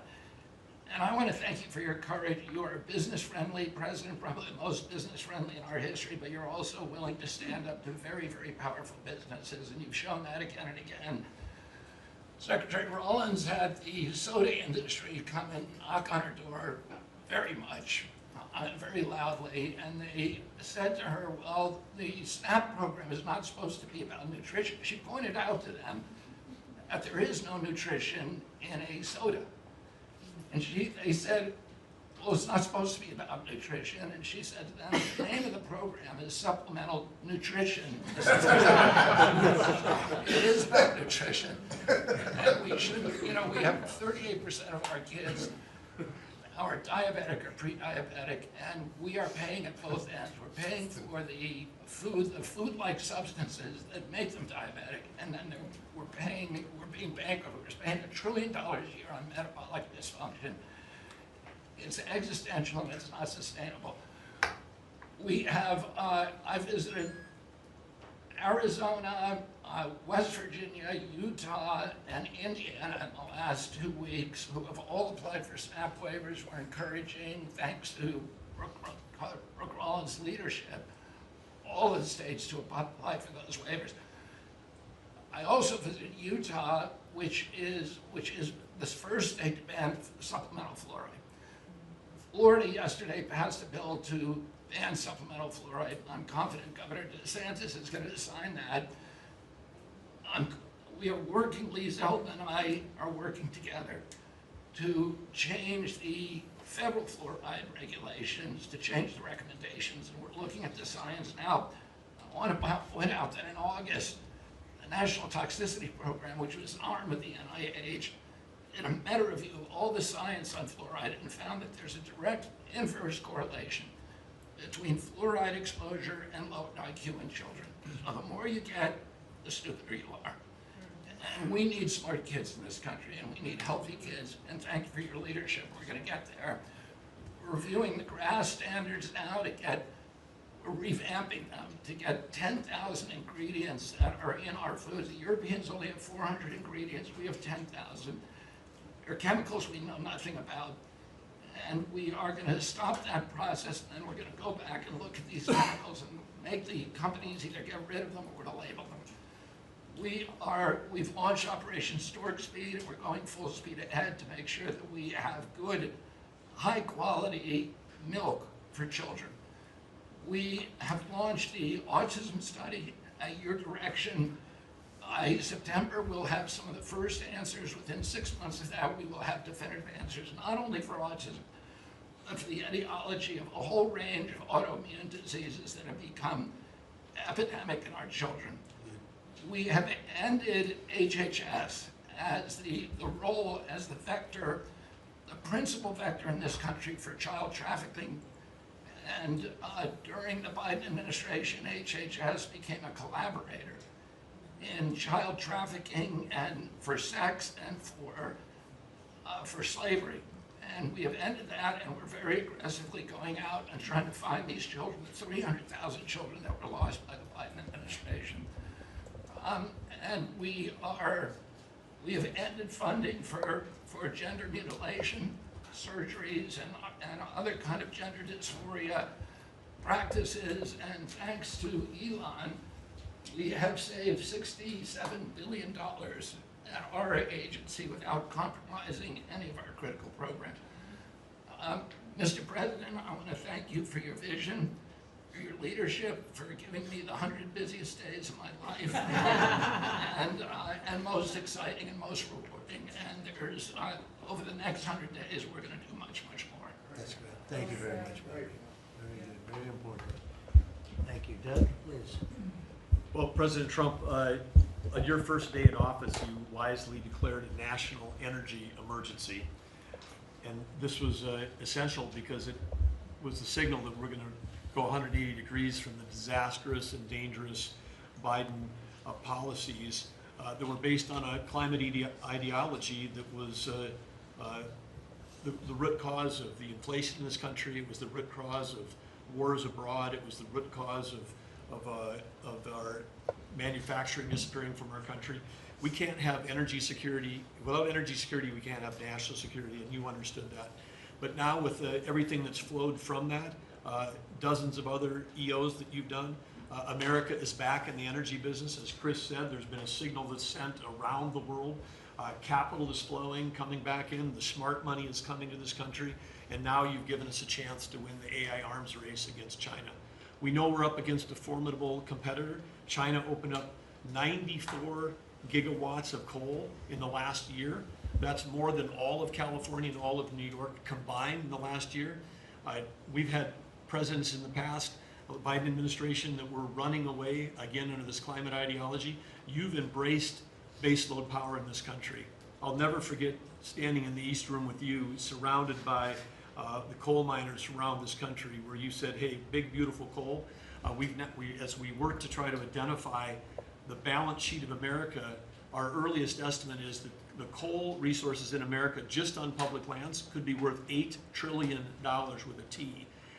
That was all going to be taken off our balance sheet if we weren't going to touch it.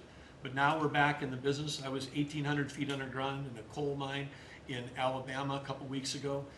They do metallurgical coal. Without metallurgical coal, we can't produce steel. This is a plant. This is a plant that would have been in a mining operation that would have been shut down under the Biden administration. What we're doing here, back in the business, we're doing leasing. We're leasing for oil and gas. We're leasing for timber with Brooke Rollins. We're leasing for grazing. We're leasing for critical minerals, which is key. And when we lease the public lands appropriately and by the law to do that, we're bringing in revenue. We're bringing in jobs. We're helping strengthen America. And so we're treating our natural resources like the American balance sheet they are. And America's resources, the 700 million acres of surface that's public, the 700 million of subsurface, the 2.5 billion offshore, all contain what we need to have self-sufficient supply chains. And so in this, we're focused deeply on critical minerals. The Biden administration put us in a real predicament right now. The whole trade team, the whole cabinet, Susie's jumping in, leadership across everybody, the National Energy Dominance Council. But of the top 20 critical and rare earth minerals that we need for defense, that we need for industry, China's controlling 85% of the refining for that. So we are running at warp speed 7 days a week to try to put ourselves back in business in that way. So, and I want to just close out by saying a couple other things. One is the border. Few people realize that 41% of the southern border is in the Department of Interior. And then we've got a few more percent that come with Brooke and with the Forest Service. But that's been a risk area. Part of the reason everyone was pouring into our country, Biden wasn't enforcing the border laws. They definitely weren't enforcing it on public lands. And so again, using tying two presidents that had a great propensity for action, Theodore Roosevelt in 1907 created what was called the Roosevelt Reservation, 60-foot strip that go from Texas all the way to the Pacific Ocean, because he was worried in some future state there might be smuggling. I don't think he was anticipating human smuggling and fentanyl trafficking, but that has been largely unused. He gave us the authority to transfer that, and so working with Christie and working with Pete, we've transferred that to the DOD. So transferring land from the other agencies like Interior to the Department of Defense, and as Pete said, they can do the detain and assist with the military. And having been down at the border multiple times in recent week, I can confirm everything Christie said. The enthusiasm, the morale of that group is exactly 100% opposite of when Christie and I were down there as governors. I had Border Patrol people say that they were multi-generational service in that law enforcement that said, my wife and I are telling our children never to go into this thing, to go into Border Patrol. People this time were saying, I got a 17-year-old. As soon as they turn 18-year-old, they're signing up. My wife is thrilled. They're going into law enforcement. They're so proud to be serving with you. Everybody I've met, whether it's in a coal mine or at the border, law enforcement, the one thing they say on those trips is, please thank President Trump from all of us, the change that you're making. And I want to say especially this became very dear when we last week renamed a U.S. Wildlife Refuge in honor of Jocelyn Nungare. Jocelyn Nungare, of course, lost her life tragically to illegal Venezuelan gang members in this country in a horrific way. But her mother, Alexis, was at that ceremony. Her grandmother was there, and Jocelyn's great-grandmother was there. There are 3 other generations of that family were there. They all wanted to pass on their thank you to you, and we've secured her name forever as a sanctuary. And really is saying that every child, every 12-year-old, every child in America should be safe in their own communities, and you've dedicated a beautiful piece on the coast in honor of her. So, President Trump, in your first term, when I had a chance to work with you as governor, you were courageous. the thing that's empowering this amazing group of people around this table, and you've probably assembled the greatest cabinet ever, is that this time you're not just courageous, you're actually fearless. And it's your fearlessness to take on the issues that other presidents would not touch, whether it's the work that we're doing with successfully streamlining and right-sizing government, or whether it's taking on the issues at the border, or whether it's embracing the power we need to win the arms race. You're fearlessly doing that, and that creates, it just, all of us can sprint because you're running ahead, so thank you. Thank you, Doug, and you are doing a great job, and with Chris, that's a pretty much unbeatable combination after 10 years, so thank you both very much. Thank you, Doug. It's great. Marco? Well, it's not easy to go last after all these reports that have come here. First of all, Mr. So I better be good, and I'll be short as well. A couple things, Mr. President. I think you deserve a lot of credit for two things. The first is assembling this great team of people. Some of whom I've known for a long time, others who I've gotten to know during this period of time, but putting together a team, not just of talented individuals, but that work well together. It's something never going to be reported on in the media or fully seen, but it happens every single day. For the most part, I interact with almost everyone around this table at some level, and because of Secretary Kennedy, I'm afraid to eat anything. So, At least in front of him. At least in front of him. he said Tootsie Rolls are okay in moderation. But it's a great team. And here's the second, and I tell this to people all the time. This is incredibly rewarding service, and you hear it in everyone's voices. Traditionally in the past, and it's one of the problems we got in as a country, is presidents would say, okay, let's go do something, and then they would have to do a study, and then a study on the study, and then a long internal deliberative process, and by the time you got to it, it was too late, or somebody had forgotten it. In this administration, it's moving. You know the direction because you know why you were elected. The American people elected you very clearly, and basically it's measured, I used to say by days and weeks, now it's measured by hours and minutes, but action is happening. And that's what people want to see. And I'm going to talk about foreign policy in particular because I'm not sure this is fully appreciated. This president inherited 30 years of foreign policy that was built around what was good for the world. In essence, the decisions we made as a government in trade and foreign policy was basically, is it good for the world? Is it good for the global community? And under President Trump, we're making a foreign policy now that's, was it good for America? I was appointed by you and confirmed by the Senate to be the head of the United States Department of State. Not the World Department of State, not the Global Department of State, the United States Department of State. And what that means is our foreign policy is guided by three things. Does it make America stronger? Does it make America safer? And does it make America richer? If something doesn't do one of those three things, and hopefully all three of those things, we're not doing it. Now, we went out and hired a consulting firm to help us organize ourselves. Luckily, they were free. They're called the Department of Government Efficiency. And they helped us do a couple things. Number one is our foreign aid. We were funding some crazy stuff. Crazy stuff. You tell me, how does a puppet show in some country around the world make us stronger, safer, and more prosperous? So we got rid of puppet shows and a bunch of other things. I'm sure there were very good puppet shows. And I'm sure that a bunch of charities in the world can go pay for it, but the American taxpayer should not. We've also, by the way, Mr. President, under your direction, reorganized the Department of State. We had offices within offices within offices that didn't even know they existed themselves, not to mention the rest of them. And so we've begun to reorganize that as a way to be able to empower our embassies and our ambassadors and our regional bureaus to do what many of them signed up to do. And we have a great team of ambassadors you've appointed. They're coming online every single day. Very talented people that are involved. Something else we got out of the business of, wasn't widely reported, or maybe it was. We had an office in the Department of State whose job it was to censor Americans. And by the way, I'm not going to say who it is. I'll leave it up to them. There's at least one person at this table today who had a dossier in that building of social media posts to identify them as purveyors of disinformation. We have these dossiers. We are going to be turning those over to these individuals. Was it me or Elon? We can follow up with the media story.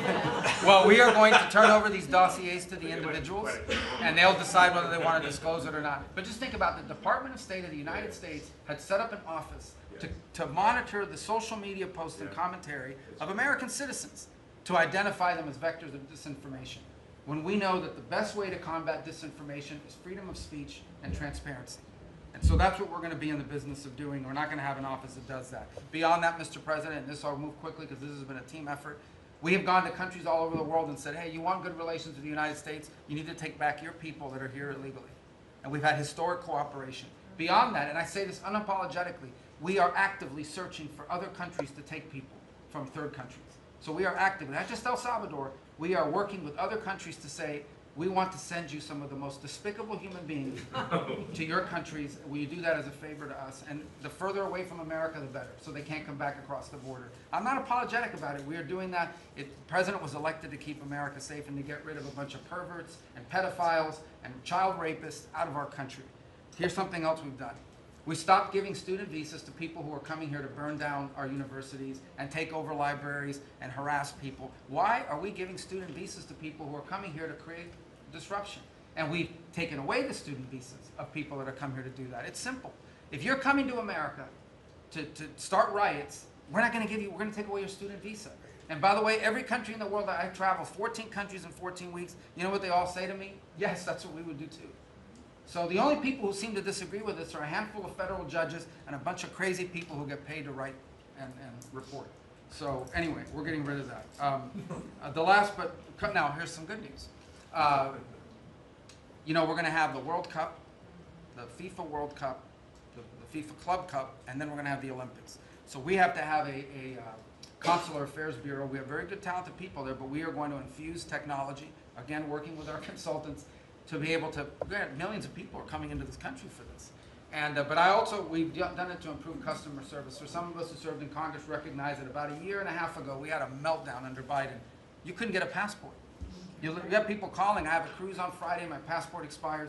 In the month of March, we processed 2.78 million Americans, their passports.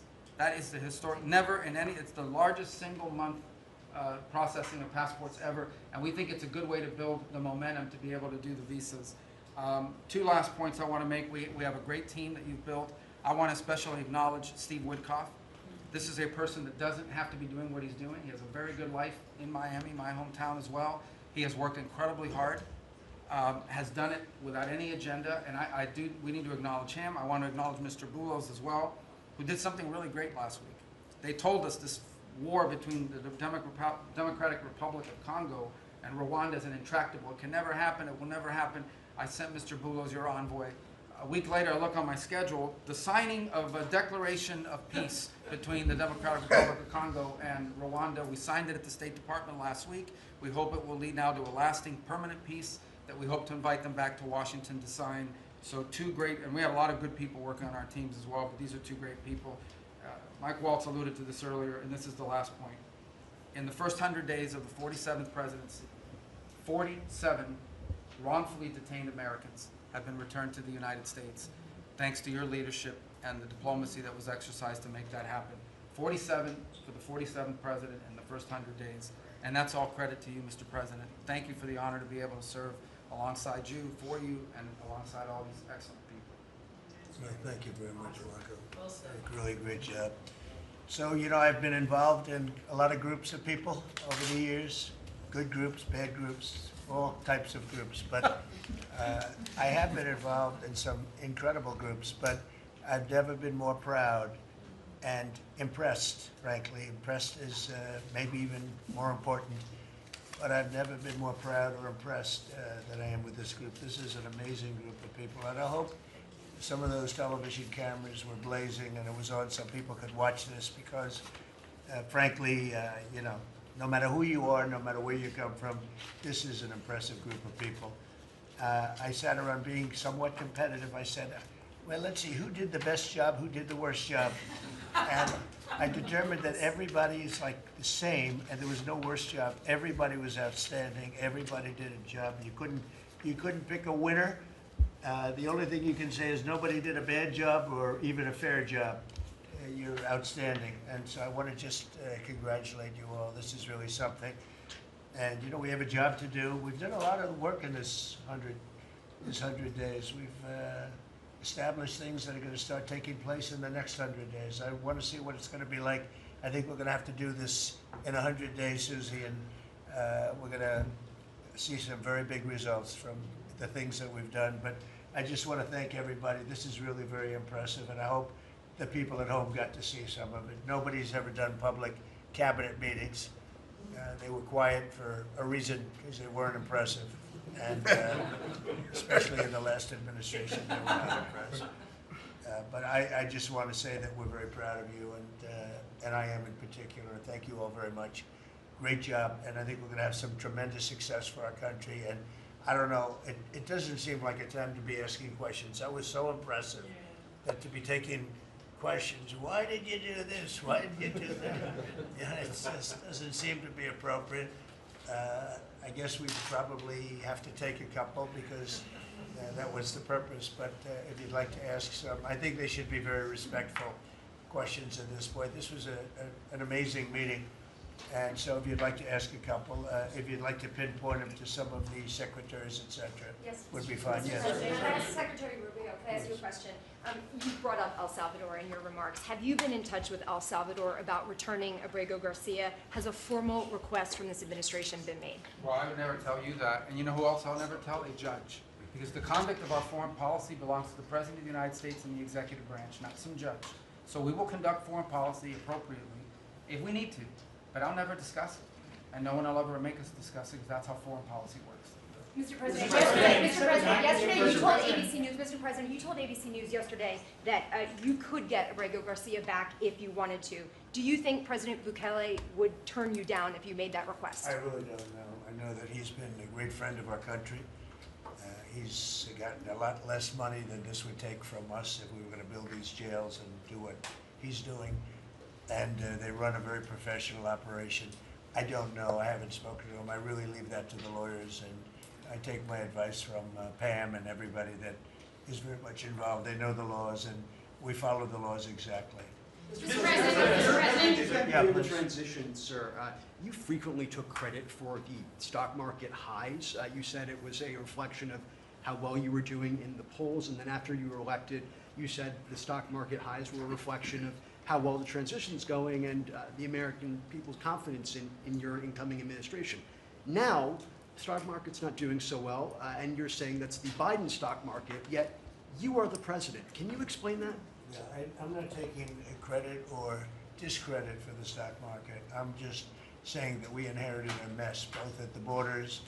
You could look at every single one of the people here, and no matter who it is, they're doing better, and they are far superior to what took place for 4 years before us. When you look at prisoners being allowed to come into our country at will, just at will, people from mental institutions, gang members, drug dealers, when you look at that, what they've done to our country, and also having to do with finance, look at what happened with inflation. We had the worst inflation probably in the history of our country. They say 48 years, but I would say in the history of our country, it ate away at people. And even though you saw a stock market going up somewhat, because in my case, I had the biggest stock market increase, 88% in the last term, in my last term. But I don't view the stock market as the end all. It's an indicator. But what the stock market really tells you, and when you look at the stock market in this case, is it says how bad a situation we inherited. I took place, this is a quarter that we looked at today, and we took all of us together. We came in on January 20th. So this is Biden, and you could even say the next quarter is sort of Biden because it doesn't just happen on a daily or an hourly basis. But we're turning it around. It's a big ship to turn around, and we're going to have the greatest country financially in the history of the world, I believe. I think we're going to do things that, and we had to do it. We reset the table. We were being ripped off by every single country with just about, without exception. I'd have to really think hard for who hasn't taken advantage. And I don't even blame those countries. I blame the person that was sitting right here where I am for allowing it to happen, where our country was ripped off on trade, hundreds of billions of dollars, and now we're doing better than we've done in a long time. You know, we were losing $4 to $5 to even $6 billion a day on trade with Biden. And now we have it down to a very manageable number, and the tariffs, for the most part, haven't even kicked in yet. So that's the way. Stock markets, to me, are an indication. but the big indication is what's happening, and the people around the table know what's happening. Yes. The Ukraine minerals deal is set to be signed in 24 hours or What's so. it? Is it true that the Ukraine minerals deal is about to be signed in the next 24 hours or so? There's some reports saying that, and if it's true, has the deal changed at all from the last time we heard about it? Well, I'll ask Scott to answer the question because he's responsible for it. Yeah, our side's ready to sign. The Ukrainians decided last night to make some last-minute changes. We're sure that they will reconsider that, and we are ready to sign this afternoon if they are. Can you talk about those last minute changes? What was removed or put in its place? Nothing's been removed. It's the same agreement that we agreed to on the weekend. No changes on our side. Just to put that in perspective, though, when I came here, I said, how much money have we given to Ukraine? The real number is about $350 billion. It's unthinkable. And we had no security, we had no nothing. We were just pouring money there, unsecured money, putting it in banks, and anybody could have taken it out. You know, anybody over there, it was their decision. I've never seen anything like it. Europe, on the other hand, which is obviously that whole situation is much more important to Europe because we have an ocean in between. But Europe gave about $100 billion. It's a lot of money. It's a big sacrifice they made also. But they gave much less than we did. And their money is secured, totally secured, by deposits in banks. The deposits are largely Russian deposits. That's what Europe did, but their money is secured. So they gave $100 billion totally secured. We gave money like it's throwing it out the window. And it was done by Biden, and this is Biden's war. This isn't Trump's war. I'm trying to get out. And more than the money, they're losing about 5,000 young Russian and Ukrainian soldiers a week, mostly. There's some people also being killed in towns where missiles should not have been shot, small cities and towns. But we are trying to save the lives of about 5,000 young, mostly soldiers, that are losing their lives a week. I see satellite photos, probably off one of his satellites, come to think of it. But I see satellite photos every week of fields with arms and heads and legs scattered all over. It's a violent, violent, horrible situation. And more important than the money, I want to save the lives of people from other countries that are dying so stupidly, so needlessly, and they're dying. But I said, what are we doing? How did we get into this war? It would have never happened if I were president. Everybody knows, and it didn't happen for 4 years.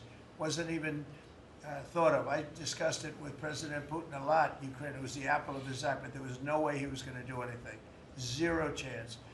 And I said, you know, we feel foolish. The Europeans are putting up money. It's totally secure. They get the money back. We're putting up much more money. We have absolutely nothing.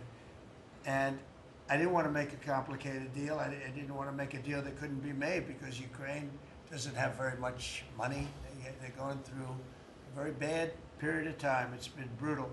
But I felt very foolish being a judge. So I said, well, we want something for our efforts beyond what you would think would be acceptable. And we said rare earth. They have very good rare earth. As you know, we're looking for rare earth all the time. Rare earth is called rare for a reason. And they have a lot. And we made a deal where our money is secure, where we can start digging and doing what we have to do. It's also good for them because you'll have an American presence at the site, Chris. And the American presence will, I think, keep a lot of bad actors out of the country, or certainly out of the area where we're doing the digging. So we made a deal, and I assume they're going to honor the deal. And, I put Scott in charge, and Scott's done it beautifully, but we haven't really seen the fruits of that deal yet. I suspect we will. I suspect we will. Mr. President, progress. You had set a 90-day deadline through an executive order for Secretaries Hegseth and Noem to review whether to recommend to you whether to invoke the Insurrection Act to send troops to the southern border. Is that something you're still considering? Well, I'm talking to them, and it's not hard and fast, but I'm talking to them, and I will tell you that the border is the most secure it's ever been. We have never had anything like it. And when when you said, Christie, before, it's 99.999, and I guess that means one person maybe, or two people. It's actually turned out to be 3 people came across the border versus hundreds of thousands of people under Biden. And we're talking about people coming, look, people, they have souls, they have hearts, many of them are good, but we have a country that's under siege. We have a country that really is under, I think it's under attack. In many ways, worse than under attack, because there are no uniforms. You don't know who the attacker is, so you really don't. It's not like you're fighting an army. You're fighting people, you don't even know who they are. But 11,888 murderers, many of them murdered far more than one person, are roaming. Now, some of them have already been caught. A lot of them have already been caught and taken out. But we're being impeded by judges from doing our job. And hopefully that situation is going to be solved, because I think nobody wants to have murderers and people from jail, and I mean for serious, serious crime. I remember the Biden people used to say, no, these are aliens that came into our country and they don't commit crime. I said, they don't commit crime, they commit worse crime. They make our criminals. Some of these people that they've allowed in through open border policies, the dumbest thing I've ever seen. You can look at some of these people and you say, this is not going to end well. But the people that they've allowed into our country are making our criminals look like the nicest people on earth. I will tell you, these are serious criminals. These are violent criminals. These are people that would kill you and wouldn't lose an ounce of sleep, and they wake up the next morning and they don't even remember it. This is a rough, rough, tough group of people, and we've got to get them out of our country. And the law says, I believe, I hope, and I think Pam will be very successful in proving it, but we've run into, I would call them rogue judges. Somebody could criticize me for that. These are rogue judges. These are radical left, generally, radical left, horrible judges. And we didn't lose all of these people. You know, we've lost a lot of people to death and to rape, all sorts of crimes committed by the people that poured into our country. And they came in totally unimpeded. Just come on in. And you see it every night. You'd see thousands and tens of thousands of people pouring into our country. We have no idea who they are. And to this day, we're looking for people. We have no idea. We hear that we have terrorists in our country that are so bad, they couldn't stay in any other country, but we're getting them out. And the group between Pete and Christie and Tom Holman and everybody working together, people that you would least suspect are reporting them, getting, and the public is reporting them. The public is seeing. The public is calling and they're saying, you know, I live in a house and next to me moved in a group of people and they are very violent, and would go and would find out and would say, yeah, you're right, they were really violent, and we have information on most of them. So I just think it's incredible what's taken place. But we right now have a very, very secure border. Right now we have the most secure border in the history of our country, so I don't think we have to worry about your question too much. Mr. President, as Prime Minister of Canada ran against, not only against the Conservatives, but also against you. Yesterday, yesterday he spoke about American betrayal. Are you interested in rebuilding relations with Canada, and if so, how? No, well, I think we're going to have a great relationship. He called me up yesterday. He said, "Let's make a deal." You know, he was running for office. They both hated Trump, and it was the one that hated Trump, I think, the least that won. I actually think the conservative hated me much more than the so-called liberal. He's a pretty liberal guy. But no, I spoke to him yesterday. Couldn't have been nicer, and I congratulated him. You know, it was a very mixed signal, because it's almost even, which makes it very complicated for the country.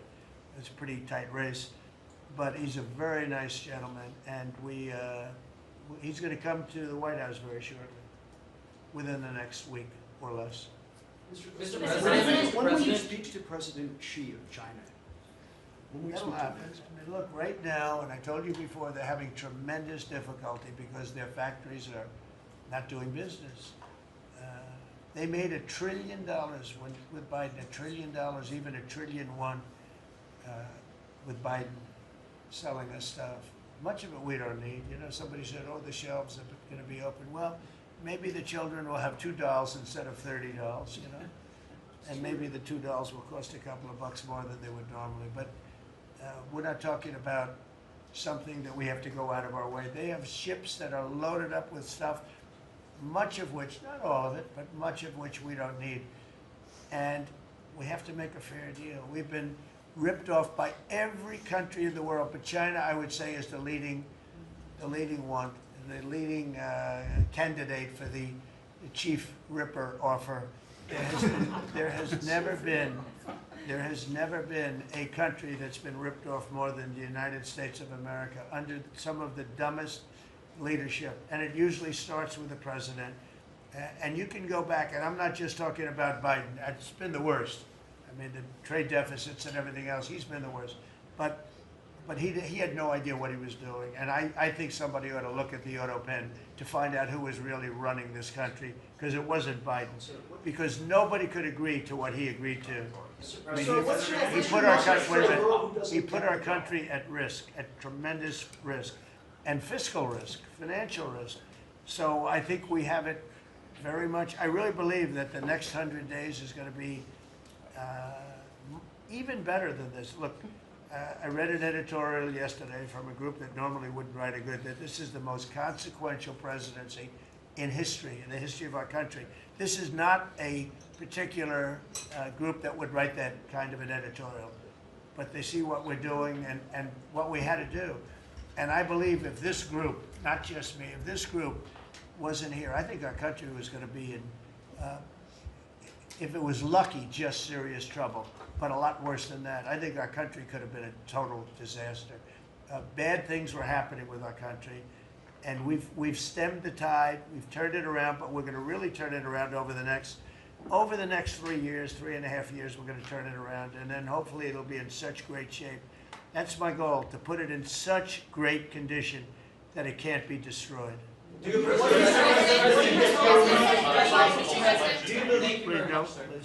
You mentioned this last night in your speech in Macomb, but we're facing an unprecedented situation where there's a lot of abuses of nationwide injunctions, sort of seemingly designed to curtail your power, specifically when it comes to deporting these illegal, violent aliens that came in under the previous administration. Yeah. Have you spoken to your team about ways to mitigate this and continue to deliver for the American people on that aspect? There are ways to mitigate it, and there's some very strong ways. There's one way that's been used by 3 very highly respected presidents, but we hope we don't have to go that route. But there is one way that has been used very successfully by 3 presidents, all highly respected, and hopefully we don't have to go that way. But there are ways of mitigating that. I want to thank you all very much. I thought this was an incredible cabinet meeting. I think there's probably has never been a cabinet meeting like this, and you've never seen it on tape, that I can tell you. And I want to just congratulate everybody at the table, but we have a lot of work to do, but we're off to a great start. Thank you very much, everybody. Do you enjoy, Mr. President, in the White House back second time? Thank you, How's your life here? Thank you, everybody. I'm working hard. I like my life. I'm working hard, but I like it because we're doing a lot of good for a lot of people. Thank you very much. Thank you. Thank you, everybody. Thank you, sir.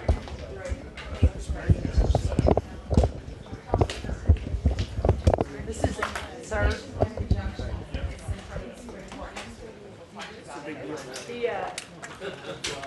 I've learned